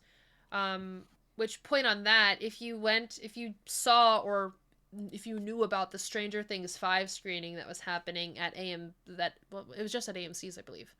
Yeah, it was just It was an just at AMC's. They weren't selling tickets; they were selling concessions vouchers, and I don't really understand how that works. I It think was maybe because there was like a deal with the actors like residuals that they couldn't like sell tickets to the actual theater. I think that's what I read at least on the dailies. that makes sense then. So yeah, so there's a lot of like getting things to work, right? And I'm gonna read what you said, Will, in a second. But mostly it's the theater pays licensing to the filmmakers to distribute the film on screens for a limited amount of time, and then box office prices, there is a negotiated split of ticket prices where it's usually something that's more like 60-40, 60 going to the movie, 40 going to the theater. Yeah. So, like, that's kind of how it works. That's why it's so complicated, and that's why theaters are like, give me something exciting. If I didn't have to drive 2.5 hours each way, I would be at an indie theater every weekend. I really want to open a drive-in. There was one in my town growing up, and I loved it. Oh. Drive-ins need to come back, in my opinion. I was about to say the only drive-in in Jersey I live like 30 minutes from, and we went to go see a couple movies there. It's still open. Is it? Oh, that's amazing. Yeah, it's down in South Jersey. Yeah. I definitely want to like go down there during the summer and see a movie. I think they need to open again. I don't know. I've been getting some movies in 4K for some reason. Most of the movies are mostly from the 80s and 90s. Please. Yeah, physical media also. Yeah, I mean, Buy that physical media. I think for the sake of having it, yeah. I mean, I'm one of those, like, because I don't watch enough things, I'm like a one watch and I'm good kind of person. But I think it's if a movie that, like, you care about, or especially maybe when I have children, it will be different, because I know children like to watch the same thing over and over and over again. Oh, yes, they do. So having physical media will make it easy to just rinse and repeat, as opposed to using data to stream a movie over and over again. I guess, like, at least from my perspective, if it wasn't for physical media, I don't even think I would be a filmmaker, because I would just look at the DVD and look at the second disc and dive into the behind the scenes. I love that scene. And just be absolutely captivated by, you know, all these people making a movie. It just felt like adults just playing with really big toys. And I thought, I like that. I could do that. That's a really good point too, because streaming movies, you don't get the BTS. And I also was a big fan of the BTS. Like, I loved watching the behind the scenes on movies and stuff like that, like when we had DVDs. I only buy a movie if I like it and know that I'll be watching it again. I mean, BTS, I like, where do you get BTS nowadays? No, it's really like, you could maybe see if they have it on YouTube, or like... Yeah, maybe they'll put it on YouTube. But other than that, yeah, you have to go on the disc. And hell, I even feel like there's some movies where it's like, I wish there were more BTS. Like, Oppenheimer had some, like, good BTS, but it was only an hour, and I was like, no, give me more. Like, I will watch the amount of BTS as long as the fucking movie. Because also, like, that's the other thing. Like, you need... Because that's a whole other film crew. Like, that's another movie that's being made. It's a documentary at the same time being made as a film. It is. And, like... I know that, you know, there are people who will just eat that shit up. So, like, I really want that to be a big thing on, like, whatever I make. I want very extensive BTS. DVD commentary tracks. Honestly, underutilized thing from my childhood. Like, I like watching a movie with the director's, like, commentary. I mean... Lord of the Rings has 4 commentaries for each of its movies, and I cannot tell you how many times I've watched all of them. It's, oh god, it's like, I eat that shit up. That's why I keep buying, and that's important. That's really important. I'm addicted to Criterion's like crack. Anytime those sales roll around, I'm just like, all right, give me more. But what was I gonna say? But yeah. So the reason, that's where I was on originally. The reason why I got on this bandwagon was because I saw an in for people like me and Rob and other people that I work with on films, that like we want this to be our career. We're kind of in this turning point in the medium where if you like, this is the time to stay on the train.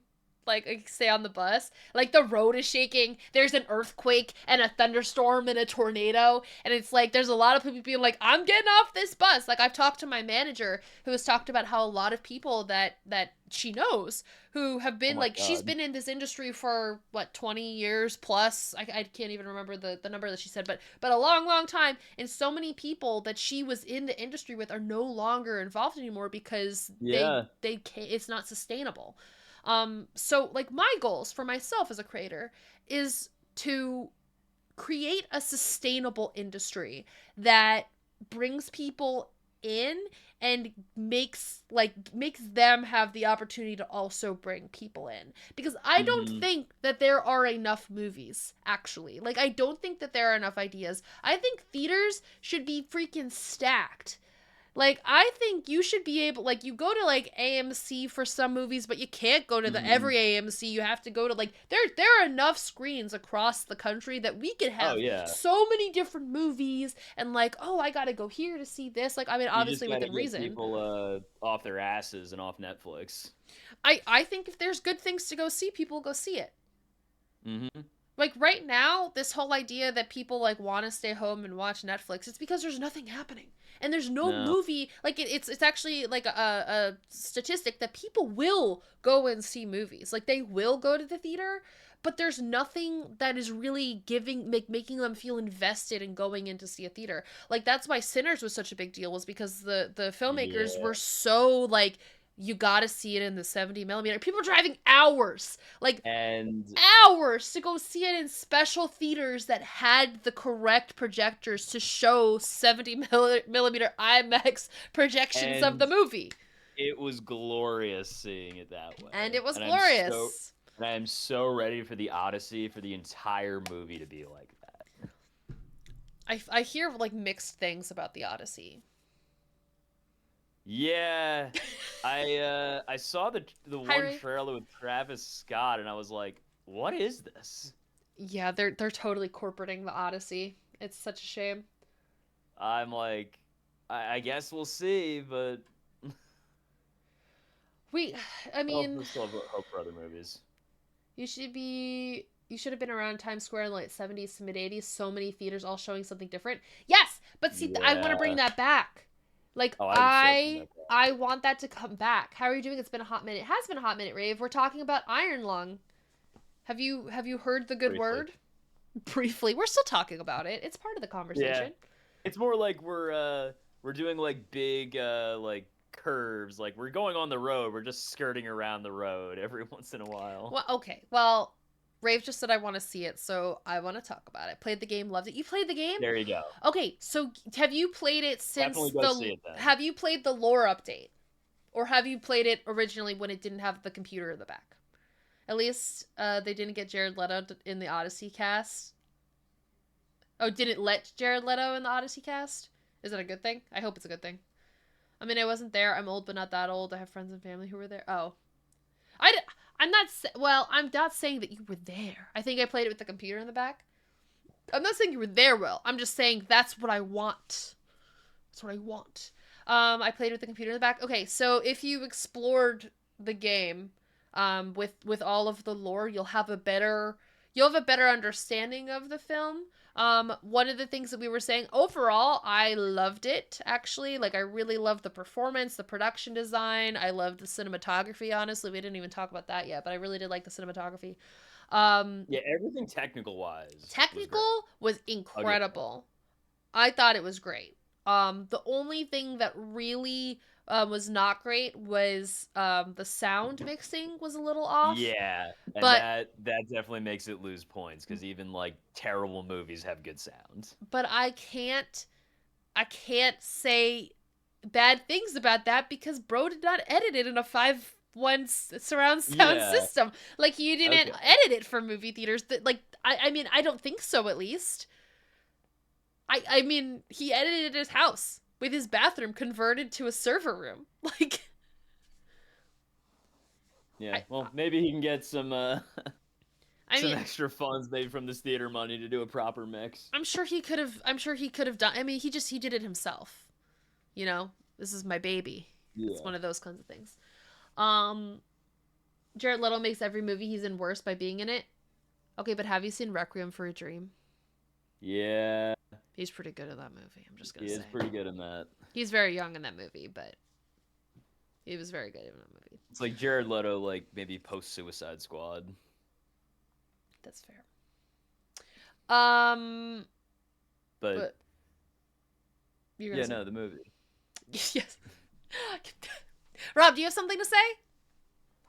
Yeah, no, I mean, again, yeah, everything technical wise, I think was great, but it's like, yeah, the sound, and I think I just needed like a little more substance in story. Like, I get it if it's like, that's the game you're adapting. Maybe if I actually like played the game or saw the playthroughs, maybe I would actually get like, better understanding, a better grasp of it. But I Mm, think I just almost like needed a little something more to like sink my teeth into, it's true. you know? I'm gonna have to see Like, it this weekend. Definitely do. yeah, definitely say it. Definitely. I really like. I so badly want these opening weekend numbers to be incredible. I feel like it's gonna have good opening weekend numbers, but it'll definitely like taper off more Oh, than for sure. usual.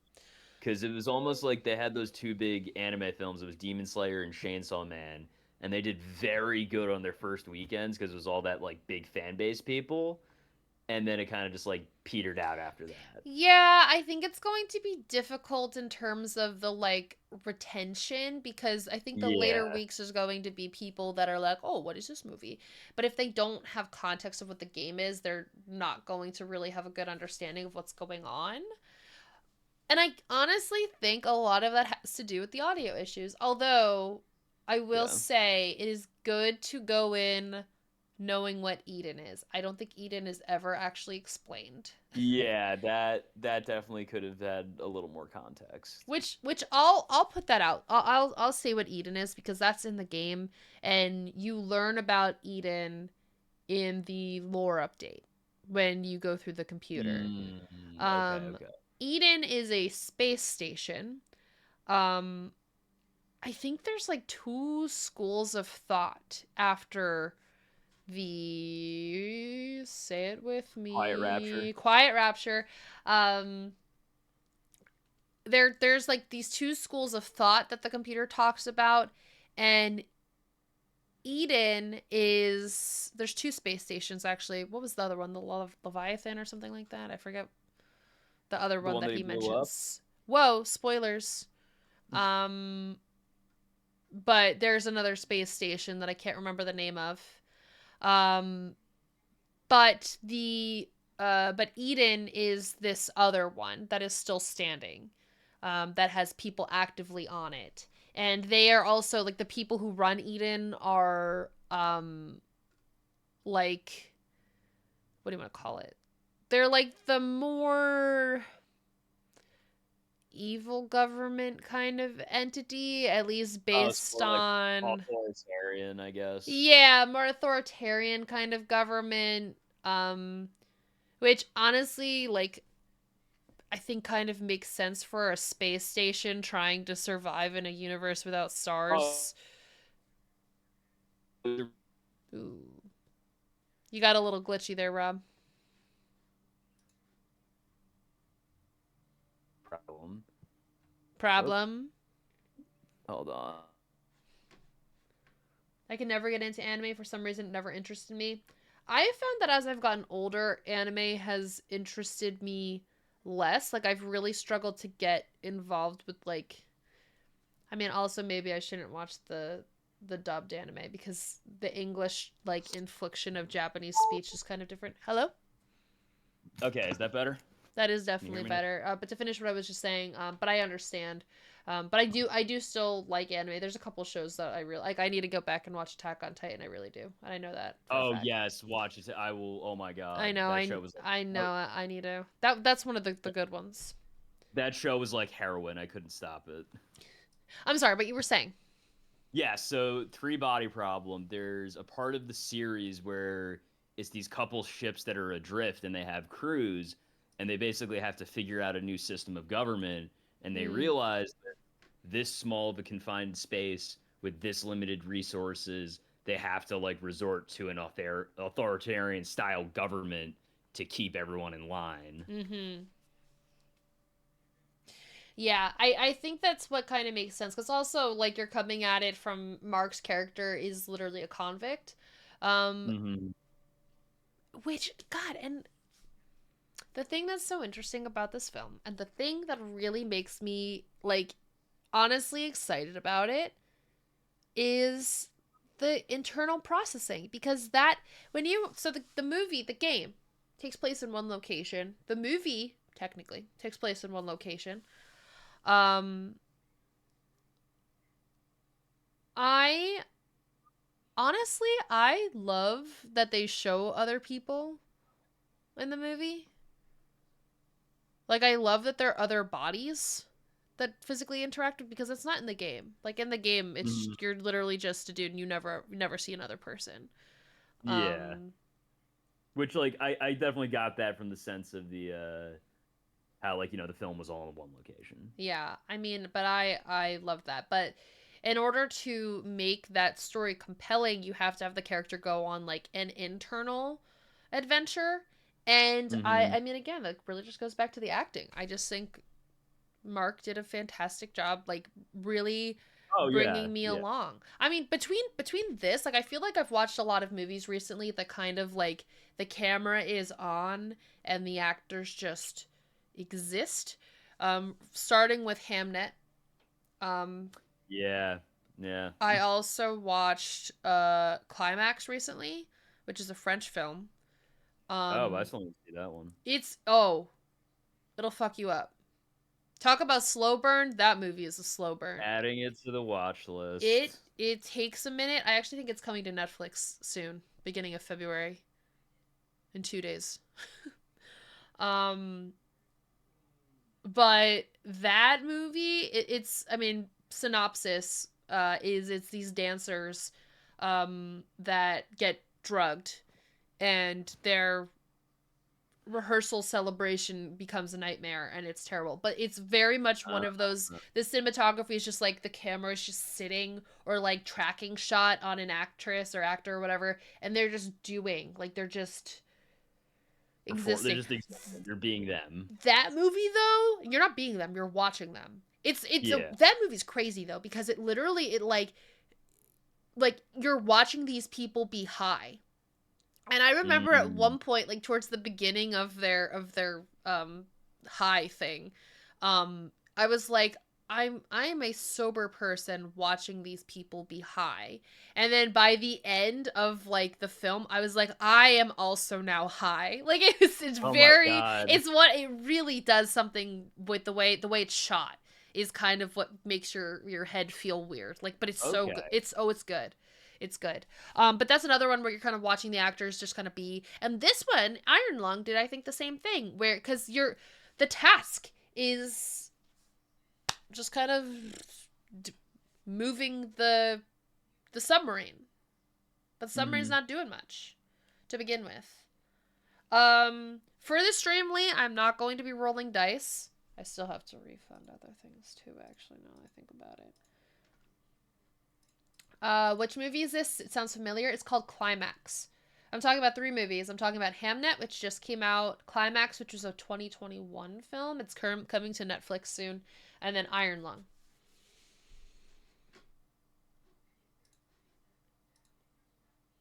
Um, come to me. I'm just. Is it at the bottom?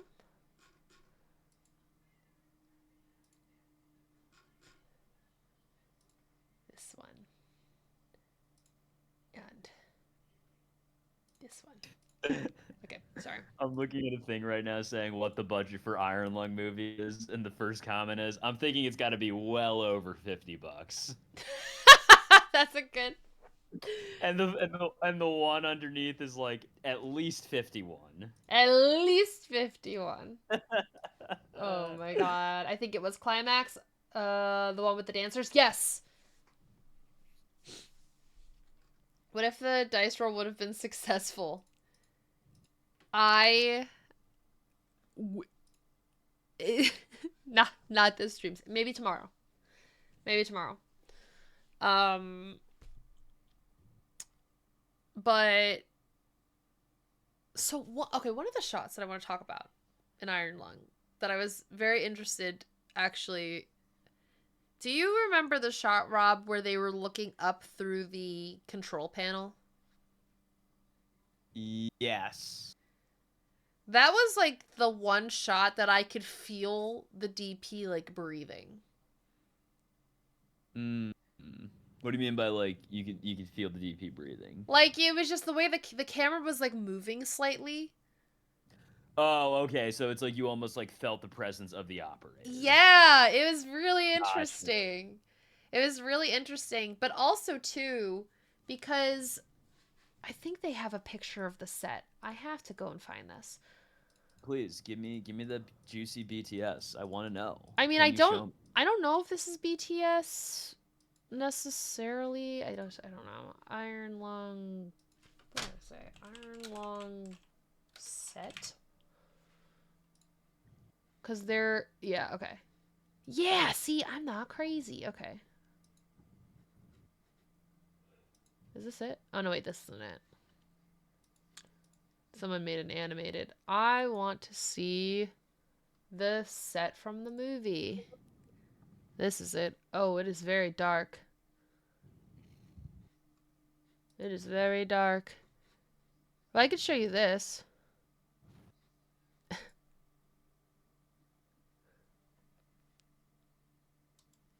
Um,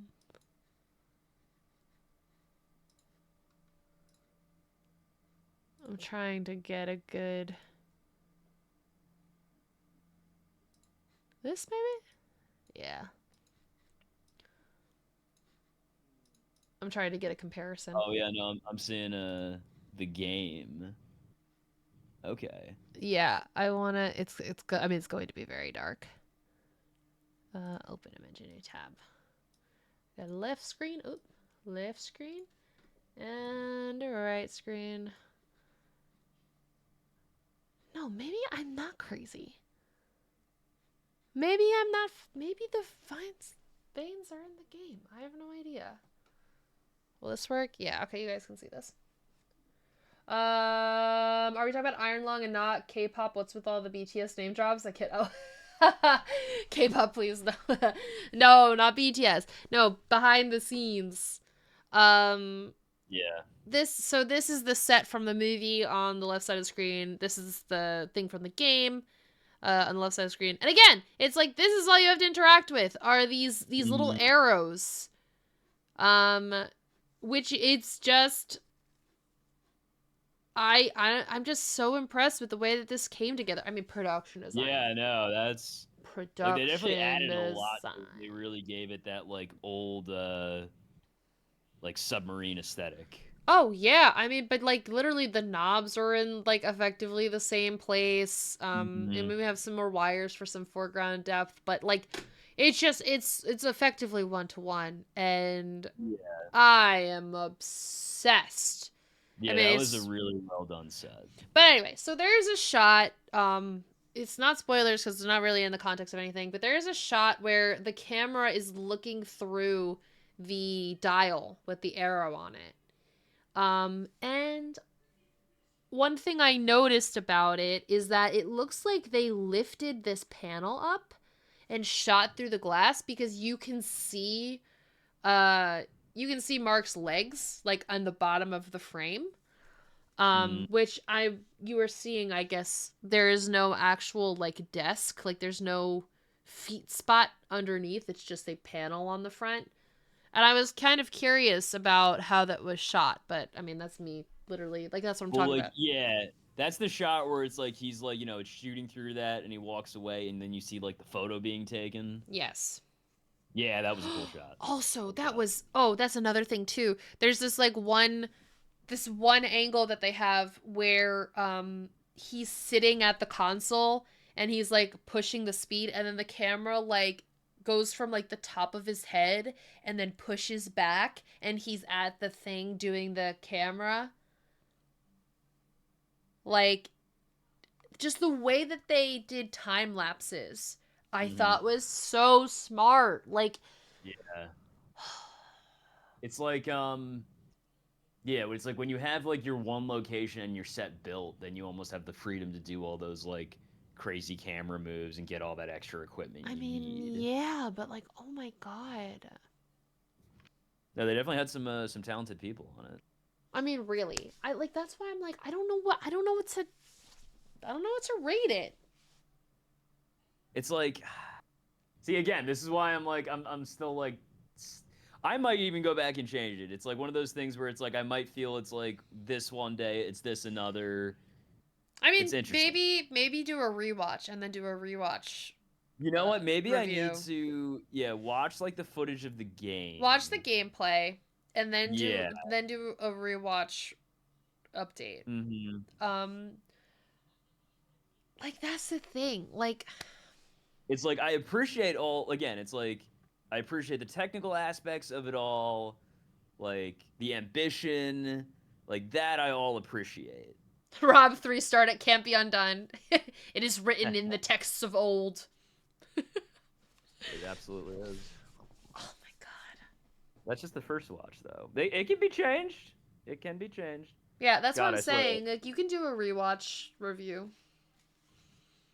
I don't know. I kind of want to give it 4. Is that See, it's too like high? I was never thinking Like, I a don't- full 4. That's why I'm so like conflicted I between don't 3 and 3.5. know. Like I just like I can't. I don't know. Okay, narratively I loved it. Mm-hmm. The narrative. I don't know. Like it's But I it's guess now separate think from the of this. film, kind of in a way. Like when I think about it. Yeah. Like Like, you because do it's have all that context. internal. It's well no, but it's. I am talking about the performance and processing and being in this situation. I'm trying to like I'm talking about like without, because knowing the information that I feel wasn't communicated properly, I still feel like we go on an adventure with the main character as he processes his situation and reconciles with his past.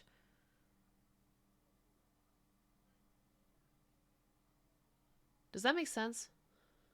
Yeah, I could definitely see parts of that. Again, it's like I would just want more, you know? We should give a rose rating.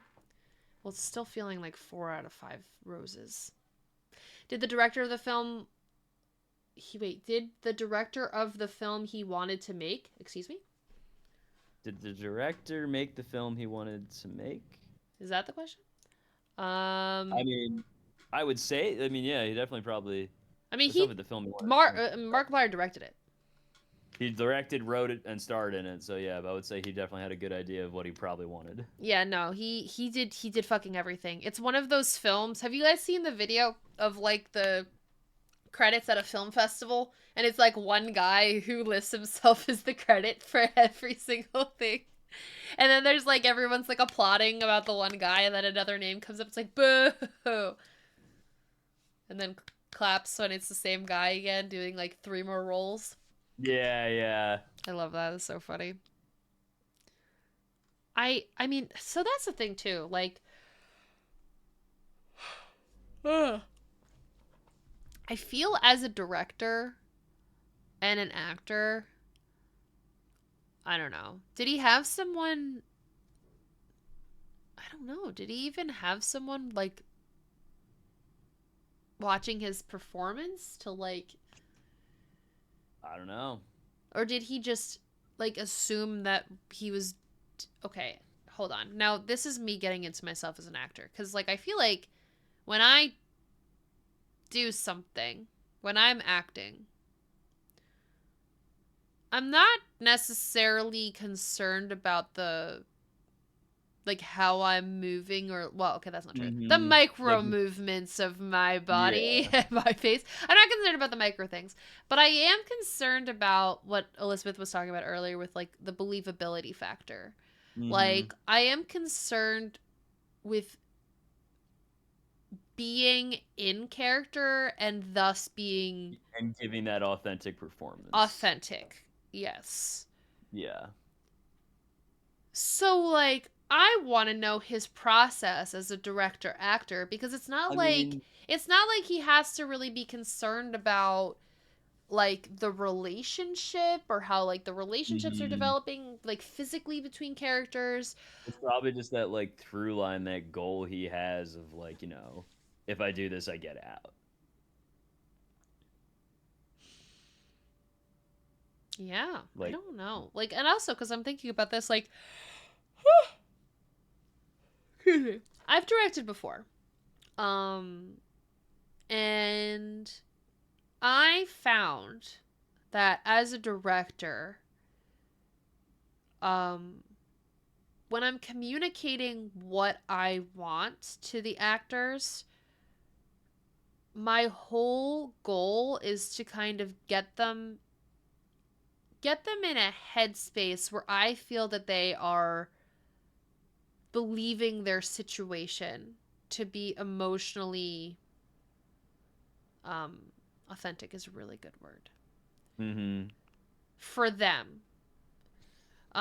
And then also like curbing emotions or thoughts because sometimes there are thoughts that are not emotions Yeah. that um take them out of the experience or Get them off the track. yeah, make them feel disconnected from what they're trying to do. I feel like it would Mm. be more difficult without someone to play off of. More difficult. What do you mean? What would be more difficult? I Performing? mean, you don't necessarily need someone to play off of. It could be just, the task that you're doing. That's what you're playing off of. That's true. Yeah, like the scene partner is the goal in that sense Yeah. where you're kind of playing because again Like, most of the time it's just him in a tube by himself yelling at a speaker. and I was mentioning to you earlier, but for the chat, there was a really good movie I watched with Robert Redford, and Oh yeah. it's literally just him on a boat in the middle of the ocean, and the whole goal is just him just trying to keep this boat afloat in the middle of the fucking ocean. What movie is that? It's called All Is Wait. Lost, and there's barely any dialogue in it. All It's is a lost. very visual film. All is lost. I need to watch that because I'm really loving these movies that are just I actors went on being a people. very big Robert Redford kick when he died. Like, I already saw a lot of his films, but then like I started like watching more of his stuff, like Ordinary People. I will say that right now, that is such a good film. Like, I did not expect that to be that good of a film, but it is. And it's just a very like, it's not like a crazy premise when you think of it, but then you actually watch the movie and you're caught up in the struggles and the conflict of this family. And oh my god, that ending just hits me like a truck. Ice Cube War of the Worlds? Wait, what? I saw War of the Worlds. No, the Ice Cube Amazon one. That's like, yeah, that was really bad. I didn't see it, but I heard it was terrible. Rotten Tomatoes 4%. It's literally just Ice Cube on a Zoom call the entire movie, No. just promoting Amazon stuff. It's Promoting Amazon? yeah, no, like because it's an Amazon movie, so they were just promoting some like Amazon stuff in the middle of the movie. Critics' consensus: Stranding Ice Cube as an inept screensaver with wall-to-wall product placement, War of the Worlds will make audiences consider giving Peace a chance instead. Jesus Christ. Audiences to some, War of the Worlds is a branded empty package. To others, it's a sci-fi guilty pleasure treasure that proves the old adage right.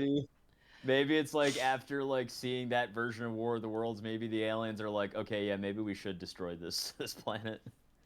Absolutely bad, like painful bad. I know Ice Cube is not the best actor, but God, they did him dirty with this movie. Oh no. The plot is ludicrous, the filmmaking is sloppy, performance is disconnected. It's a true desktop disaster. Oh no. I'm gonna say, yeah, drone delivery saves the day. It's horrible. Oh my god.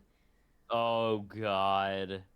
I'm gonna say this movie is supreme to that movie. I think having the Yeah. context of watching the gameplay. It's like The I haven't gameplay. figured out my rating for like stuff below 2.5 stars. That's really where I start to get a little dodgy. Below 2.5 Like, stars. I don't know how to rate things. I don't know. I don't I think it's like know. usually my benchmark. If I like the movie, if I genuinely enjoyed the movie, I usually give it a 4 star. That's the thing. It's like my thoughts on it are like, one is just like terrible. It's just like it's not Mhm. even bad, it's good, it's just bad. Two can Yeah. be so bad it's good. It can be tried but really missed marks. Like I can see what they were Yeah. trying to do and really just failing to do it. Mhm. Like potential kind of thing. Um for 3, I feel like good movie, I'd enjoyed, nothing special. Yeah. 4 is like did something for me, really did a good job, like was like there were special things about it and something Mhm. unique about it. And then 5 is like, oh my god, Perfect. sinners. Yeah. Sinners. Yep. Sinners. I One, like I'll I say, try to pull my punches when I give a 5 because it's like I don't want to give everything a 5 star, but it's like also it's like if you know me and you see some of the movies I'll give 5 stars, you're like, yeah, I can absolutely see you giving that 5 stars. you're welcome, Rachel. What am I looking at? 1, would you see it again? 2, would you see it again right now? I would see it again, and I would see it again right now.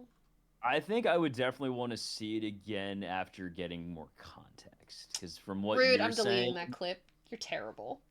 Will, fuck you. Me yawning. Making me look like I'm doing a blowjob or some shit. Fuck you. oh my god.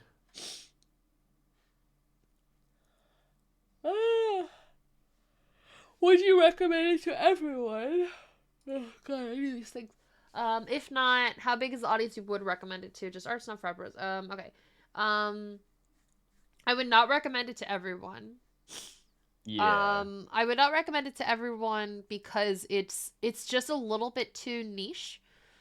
But Mhm. without being a Markiplier fan, I would say I would you need to have a little bit of context about the game. Either have played the game before or know some of the game's lore because it does not really explain everything like I really want it to.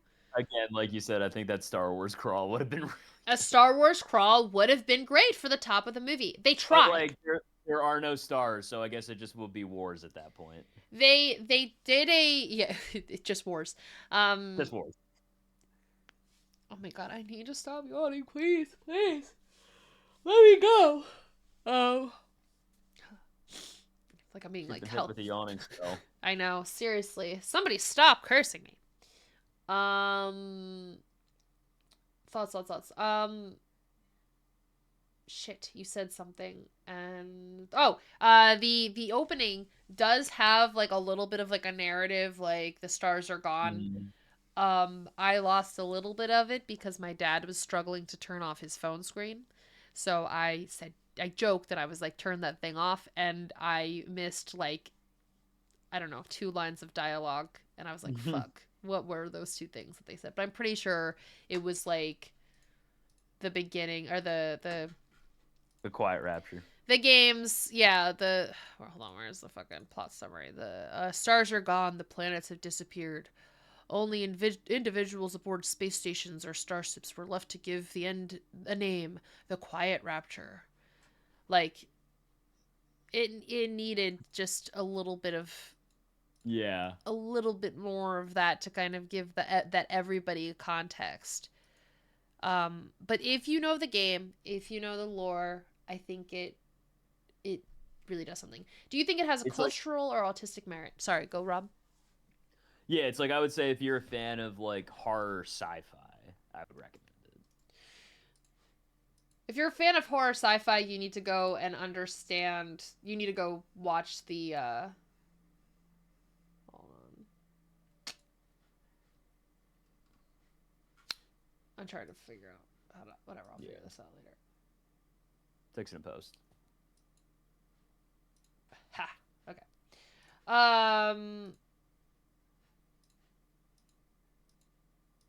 Sorry, got distracted.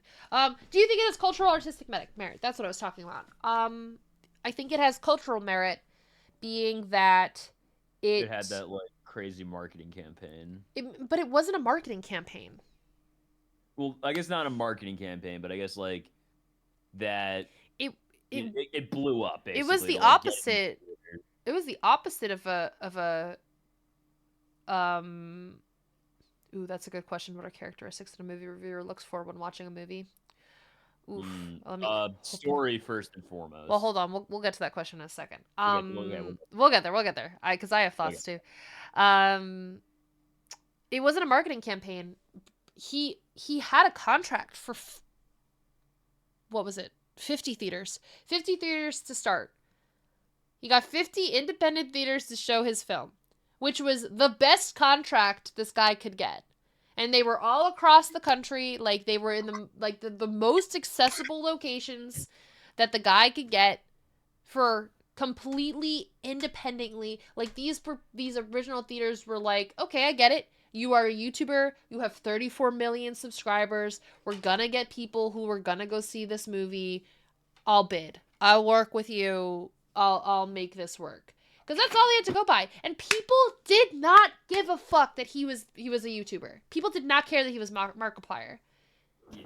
Like he and I know this because I watched a live where he talked about this. Like people were like, I don't give a fuck who you are. Because the thing is true is like celebrities with their directorial debuts have also had failing opening weekends of their films because people don't give a fuck. Yeah. Like you can be a celebrity and we're like, oh, you made a movie? Okay.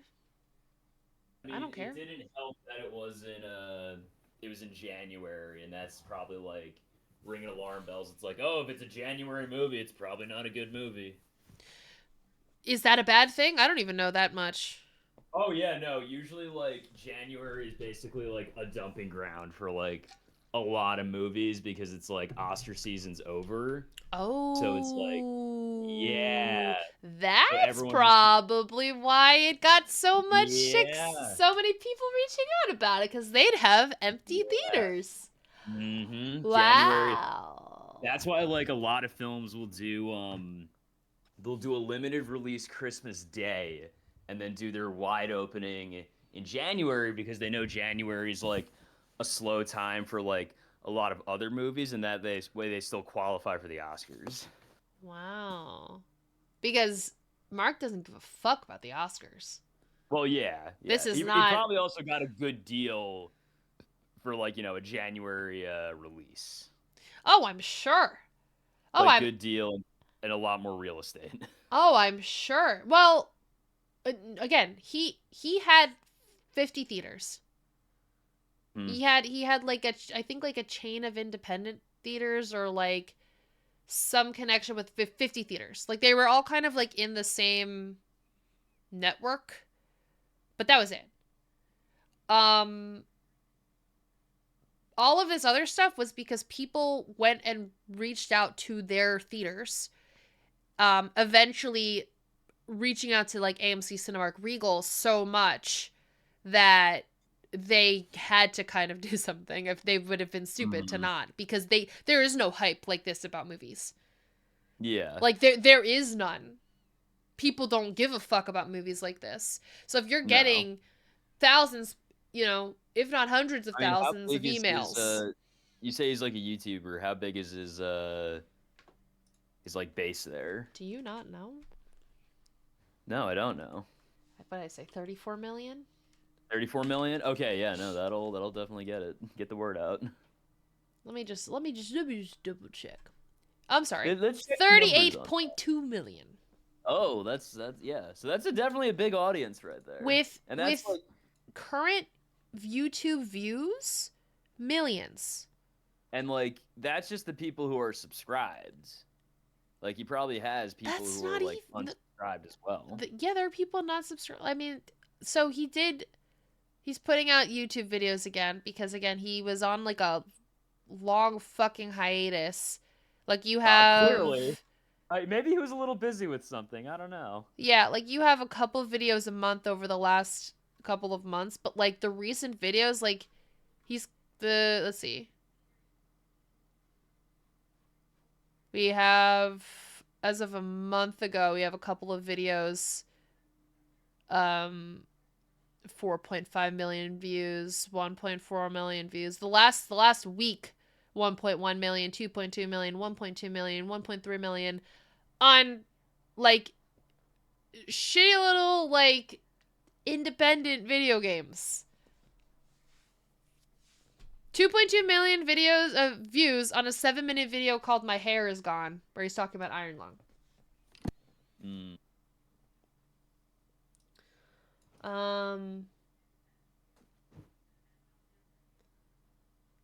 What kind of YouTube channel does he have? I've not heard of him before. He is a gamer YouTuber.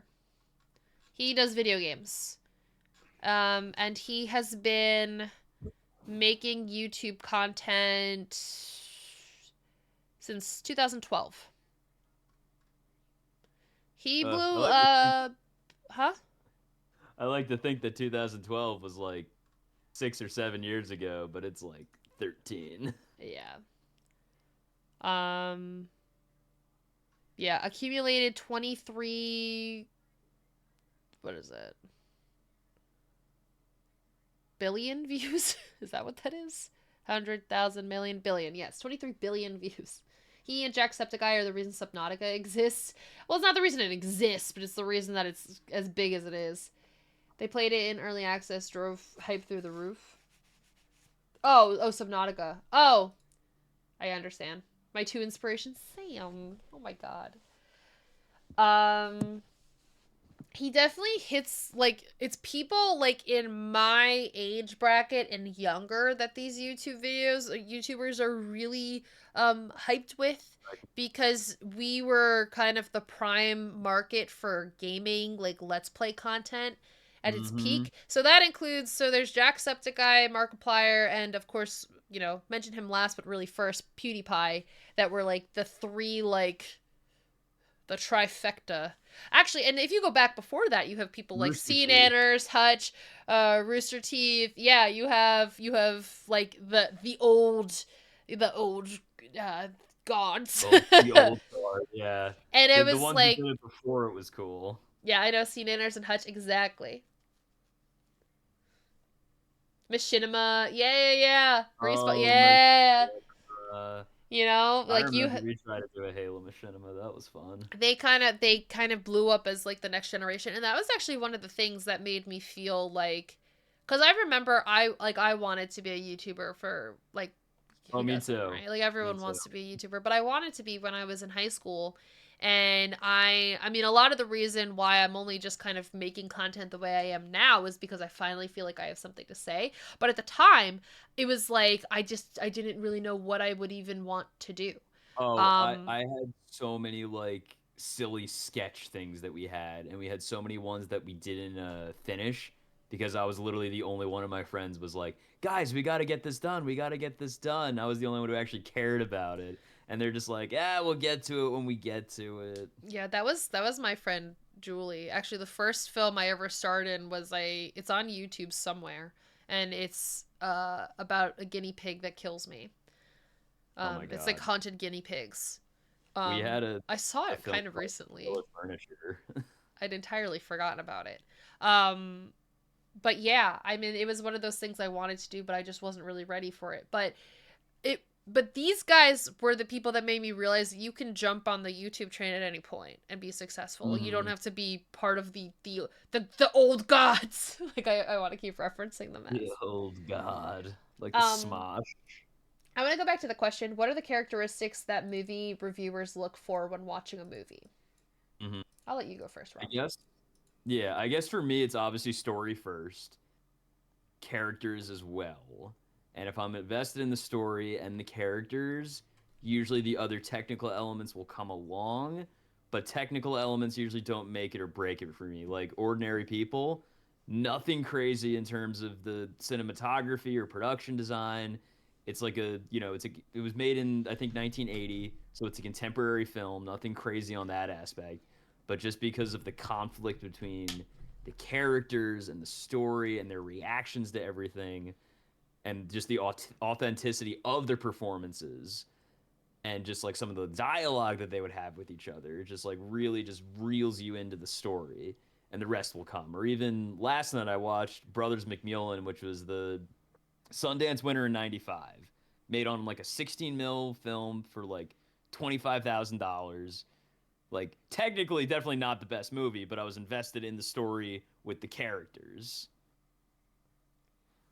Yeah. So it really is that at the end of the day. Do I have something to like sink my teeth into with the story? I think for me, like a good, yeah, it's like it's a good story for me because ultimately that's what movies are. They're they're stories. They're means of communicating a message to an audience. So, Yeah. first and foremost, it's the ability to communicate a story, but I think like technical parts since again film school fucked me up. Mm-hmm. Um I think the technical elements for me really hold water, especially the production design. I have Yeah, I and I have mean, now become definitely from your point of view, it's so without a distracting if a film does not have good production design. like that Garden State film. I mean, again, that was something special. I don't know how much of my chat has heard this story, but there was this film that I saw at the Garden State Film Festival. I cannot for the life of me remember the title of it.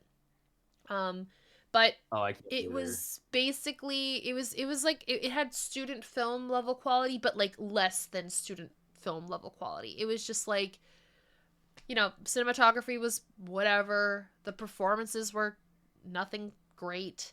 No. The story was mid at best. But the production design. Exactly. A girl from Jersey can time travel through a microwave. You're absolutely right.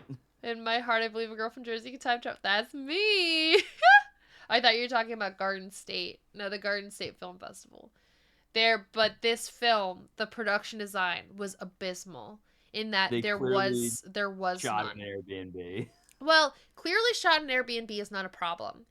It's when, because that could have been a home that was just under decorated. Like some people, I guess, live like that. But so for me, again, with my tenure as a production designer, it is about not augmenting. It's about supporting the story. It's about creating a realistic, excuse me, set for a story to take place. This Mm-hmm. includes the costumes, it includes the set design, it includes the props. Like you want things to feel real Yeah. and not distracting. Set design is what sucks me in. Oh my god, don't even get me started. I'm already Mm-hmm. started. But if you don't have those elements included in your story, you are like really you are pulling so much away from your Yeah. story just because it really does need that support. Mm-hmm. And there's ways to like I address production design as another actor. Like I look at the world and I'm like, this is a character just as much as the characters are, because when an actor comes into a fully Oh dressed yeah. set, like they should be able to connect with things Oh, around them. I mean, you hear so many stories of actors saying when like they walked into the set, they were able to get into character so well Yeah. because the set was so meticulously crafted and like on such a big scale that like they didn't need to like fill it in with their imagination. Don't get me started here. I'm already started. But anyway, so this film, the scene that I will never forget, and is just like, a core thing. So the whole film was about this kid. He's getting bullied because he's is holding on to the last backpack that his mom gave him, but he is apparently too old for this child's backpack, even though he is very small and I think looks age appropriate for the backpack that he has. It is also empty. There's no school supplies in the backpack except for maybe a piece of paper and a pencil, which is just, problematic. But the scene that really throws me off is that the kid comes into his bedroom, which is a white walled, not decorated room that has a desk with a lamp and like maybe like A a photo of his mom. toy, like maybe a No, there was photo. nothing. There Well, was nothing. no, there were like three things on the desk because there was enough to make a clatter because they definitely didn't do Foley. But there is it's like there's barely sheets on the bed, like there's empty shelves, like it's an abysmal room. And the kid, he's writing something or playing with something. I can't remember the action, but dad is also abusive, obviously, because he has to be. He's a problem. And so he comes in, he's mad for no reason. He takes the desk, like hits the lamp and everything onto the floor and goes, "Clean this up," and leaves. And it's in a spotless room. in a spotless room. I was about to say, I was an 8-year-old boy at one point in my life. My room was never that fucking clean. Like, if good production design would have been, like, if you want to show he's, like, abusive, like, have a fully decked out room. Have him, like, grab the shirt by the collar and, like, clean this up. Mm-hmm. That's fucked. Instead of, like, I mean, you know, hitting the, I mean, I guess, whatever. You could do that, too. I mean, it's like, it definitely, like, it's like, obviously, you know, that's, like, your base, the story and the characters, and it's like, you know, it's almost like that's the stuff that will enhance it, you know? Mm-hmm. But yeah, God, I think I have to say 4 stars. All right. I think I have to. I mean, again, knowing the context of the world really helps me. Mm-hmm. And the sound, I could give it 3.5 for the sound. That's the thing. That's like the big thing that's kind of holding me back is like, because sound is 50% of your movie. It's and again, really like, important. Even bad movies still have a good sound mix. But for the sake of what was accomplished with the means and with how much fucking red tape there is in this industry towards getting a film like this to the place that it got, I want to give it the amount of stars that I want to give it, which is 4 stars. I keep covering my mouth because I almost like can't believe I'm saying it, but like I kind of can. Just because it's yeah, I don't know. I just feel like it was a feat. It was a feat to get this film to where it is. Oh, 100%. Even though, and I get it, he's Markiplier, he's 38 million followers, blah, blah, blah, you know, I understand that the Blood Sea was filled with fans, but I just think it's a feat. And I mean, I understood. If I didn't have the narrative context, I probably would not have heard as well, because I was kind of able to like post-process, figure out what I was hearing. But yeah, the little people in your head were just doing the mix. Yeah, but I think it did a really good job. Yeah, no, again, like that's where I'm at.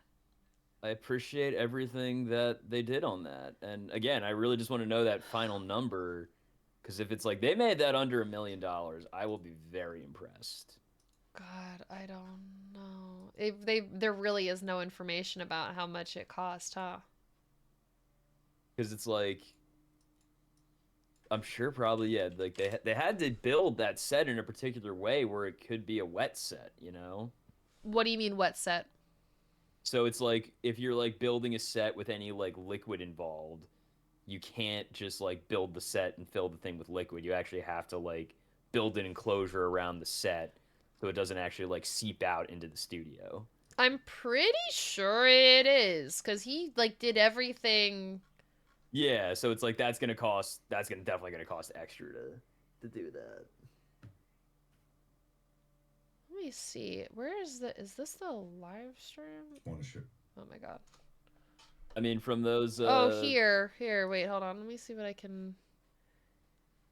It was not, so some of it was a wet set, but not all of it was, because the video is, I don't think this was possible. It has a lot of your BTS stuff in there, but hold on.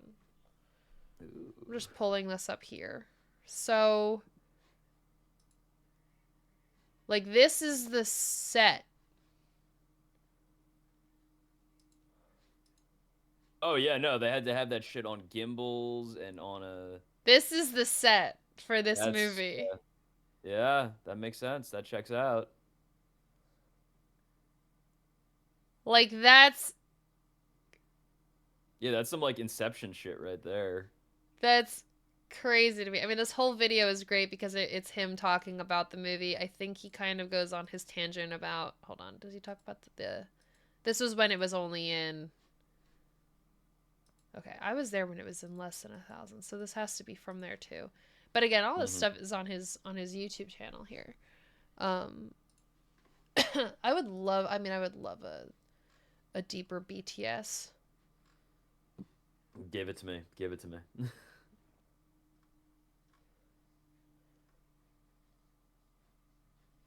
Is it live? Is his live up? Yeah, here. This one. If you go into his live streams talking Iron Lung, he talked I was upset because I was watching this and he went into because he started to talk about how the industry really had a lot of lines.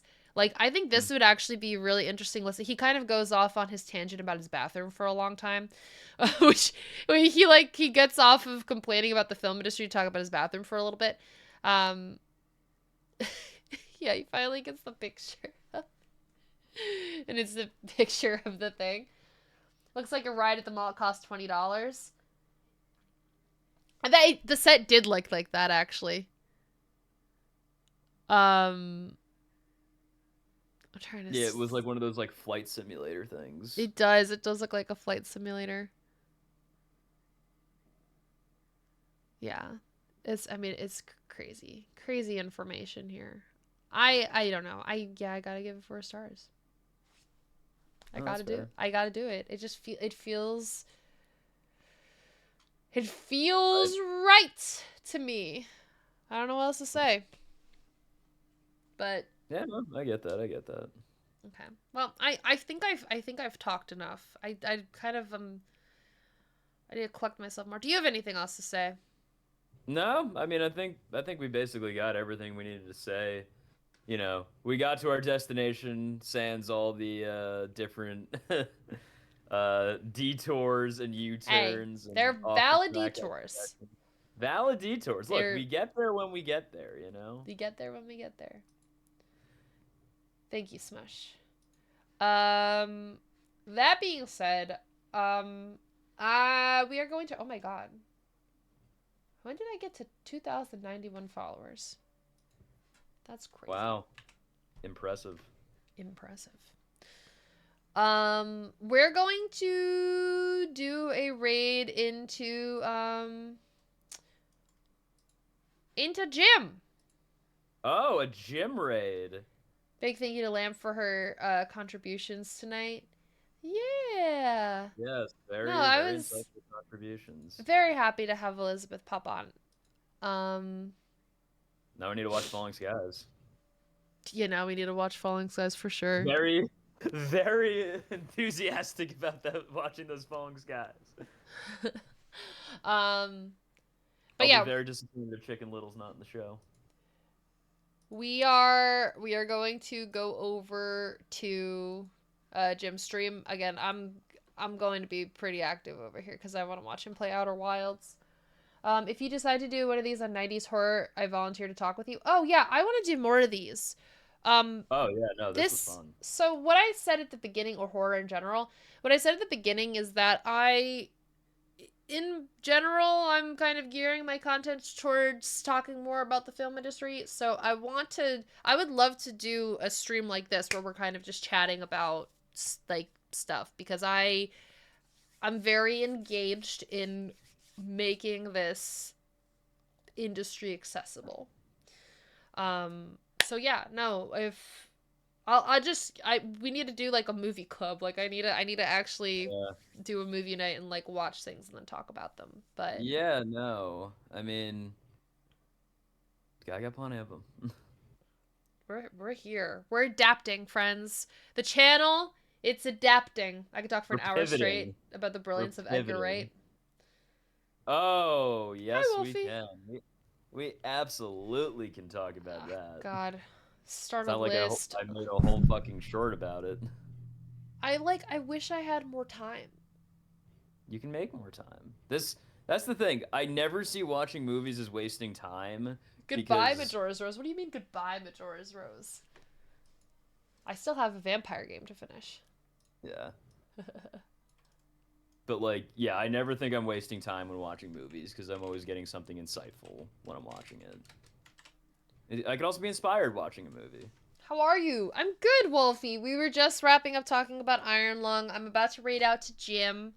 But if you don't know anything about it, I'll give just for anyone who's hopping in here. Asteria's been banned in I.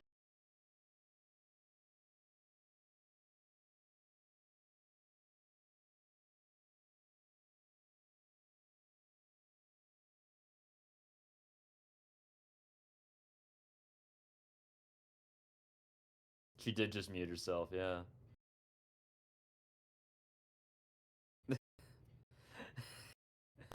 I can't hear her. Oh You no! can shut up. Oh, I said, okay. Sam, don't you dare talk about Asteria in that way. I would She never got so abandon. heated. She I got would so heated. never. I would Out. never. I need. I want to put this on an XLR, but I need a thing that boosts the gain. There's a thing that I need to get for it. It's like an unnecessary amount of money to make it work with my Just audio interface. have it a tax write-off. Finance it. Finance it and call it a tax write-off. There we go. I need a really good paying gig before I invest in it. It's a goal of mine. There you go. A film's Put going it to on pay the me goal. really well.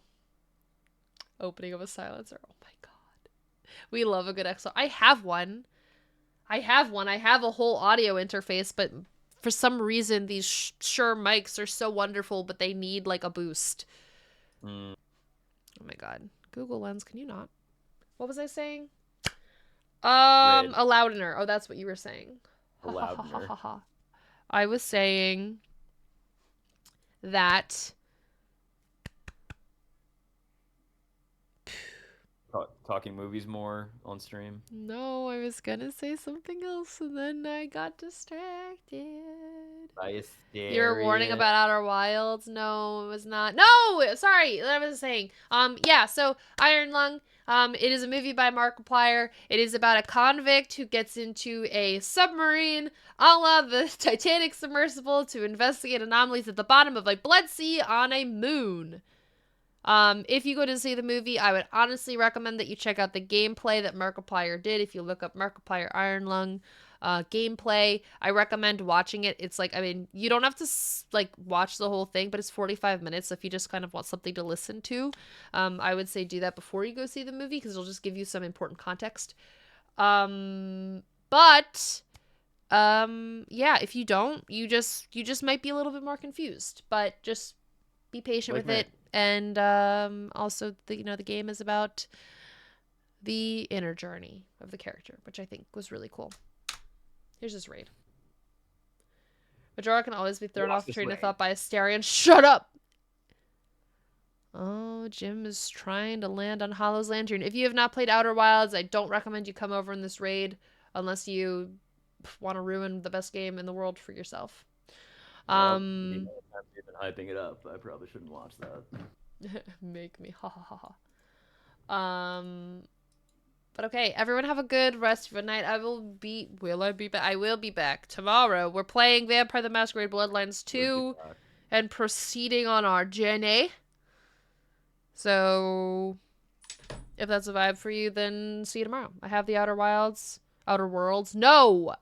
You have to play Outer Wilds. You have to. You must.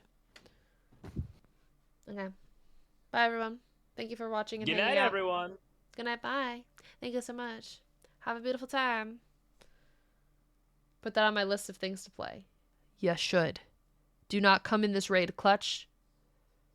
Play Outer Wilds. Okay, bye.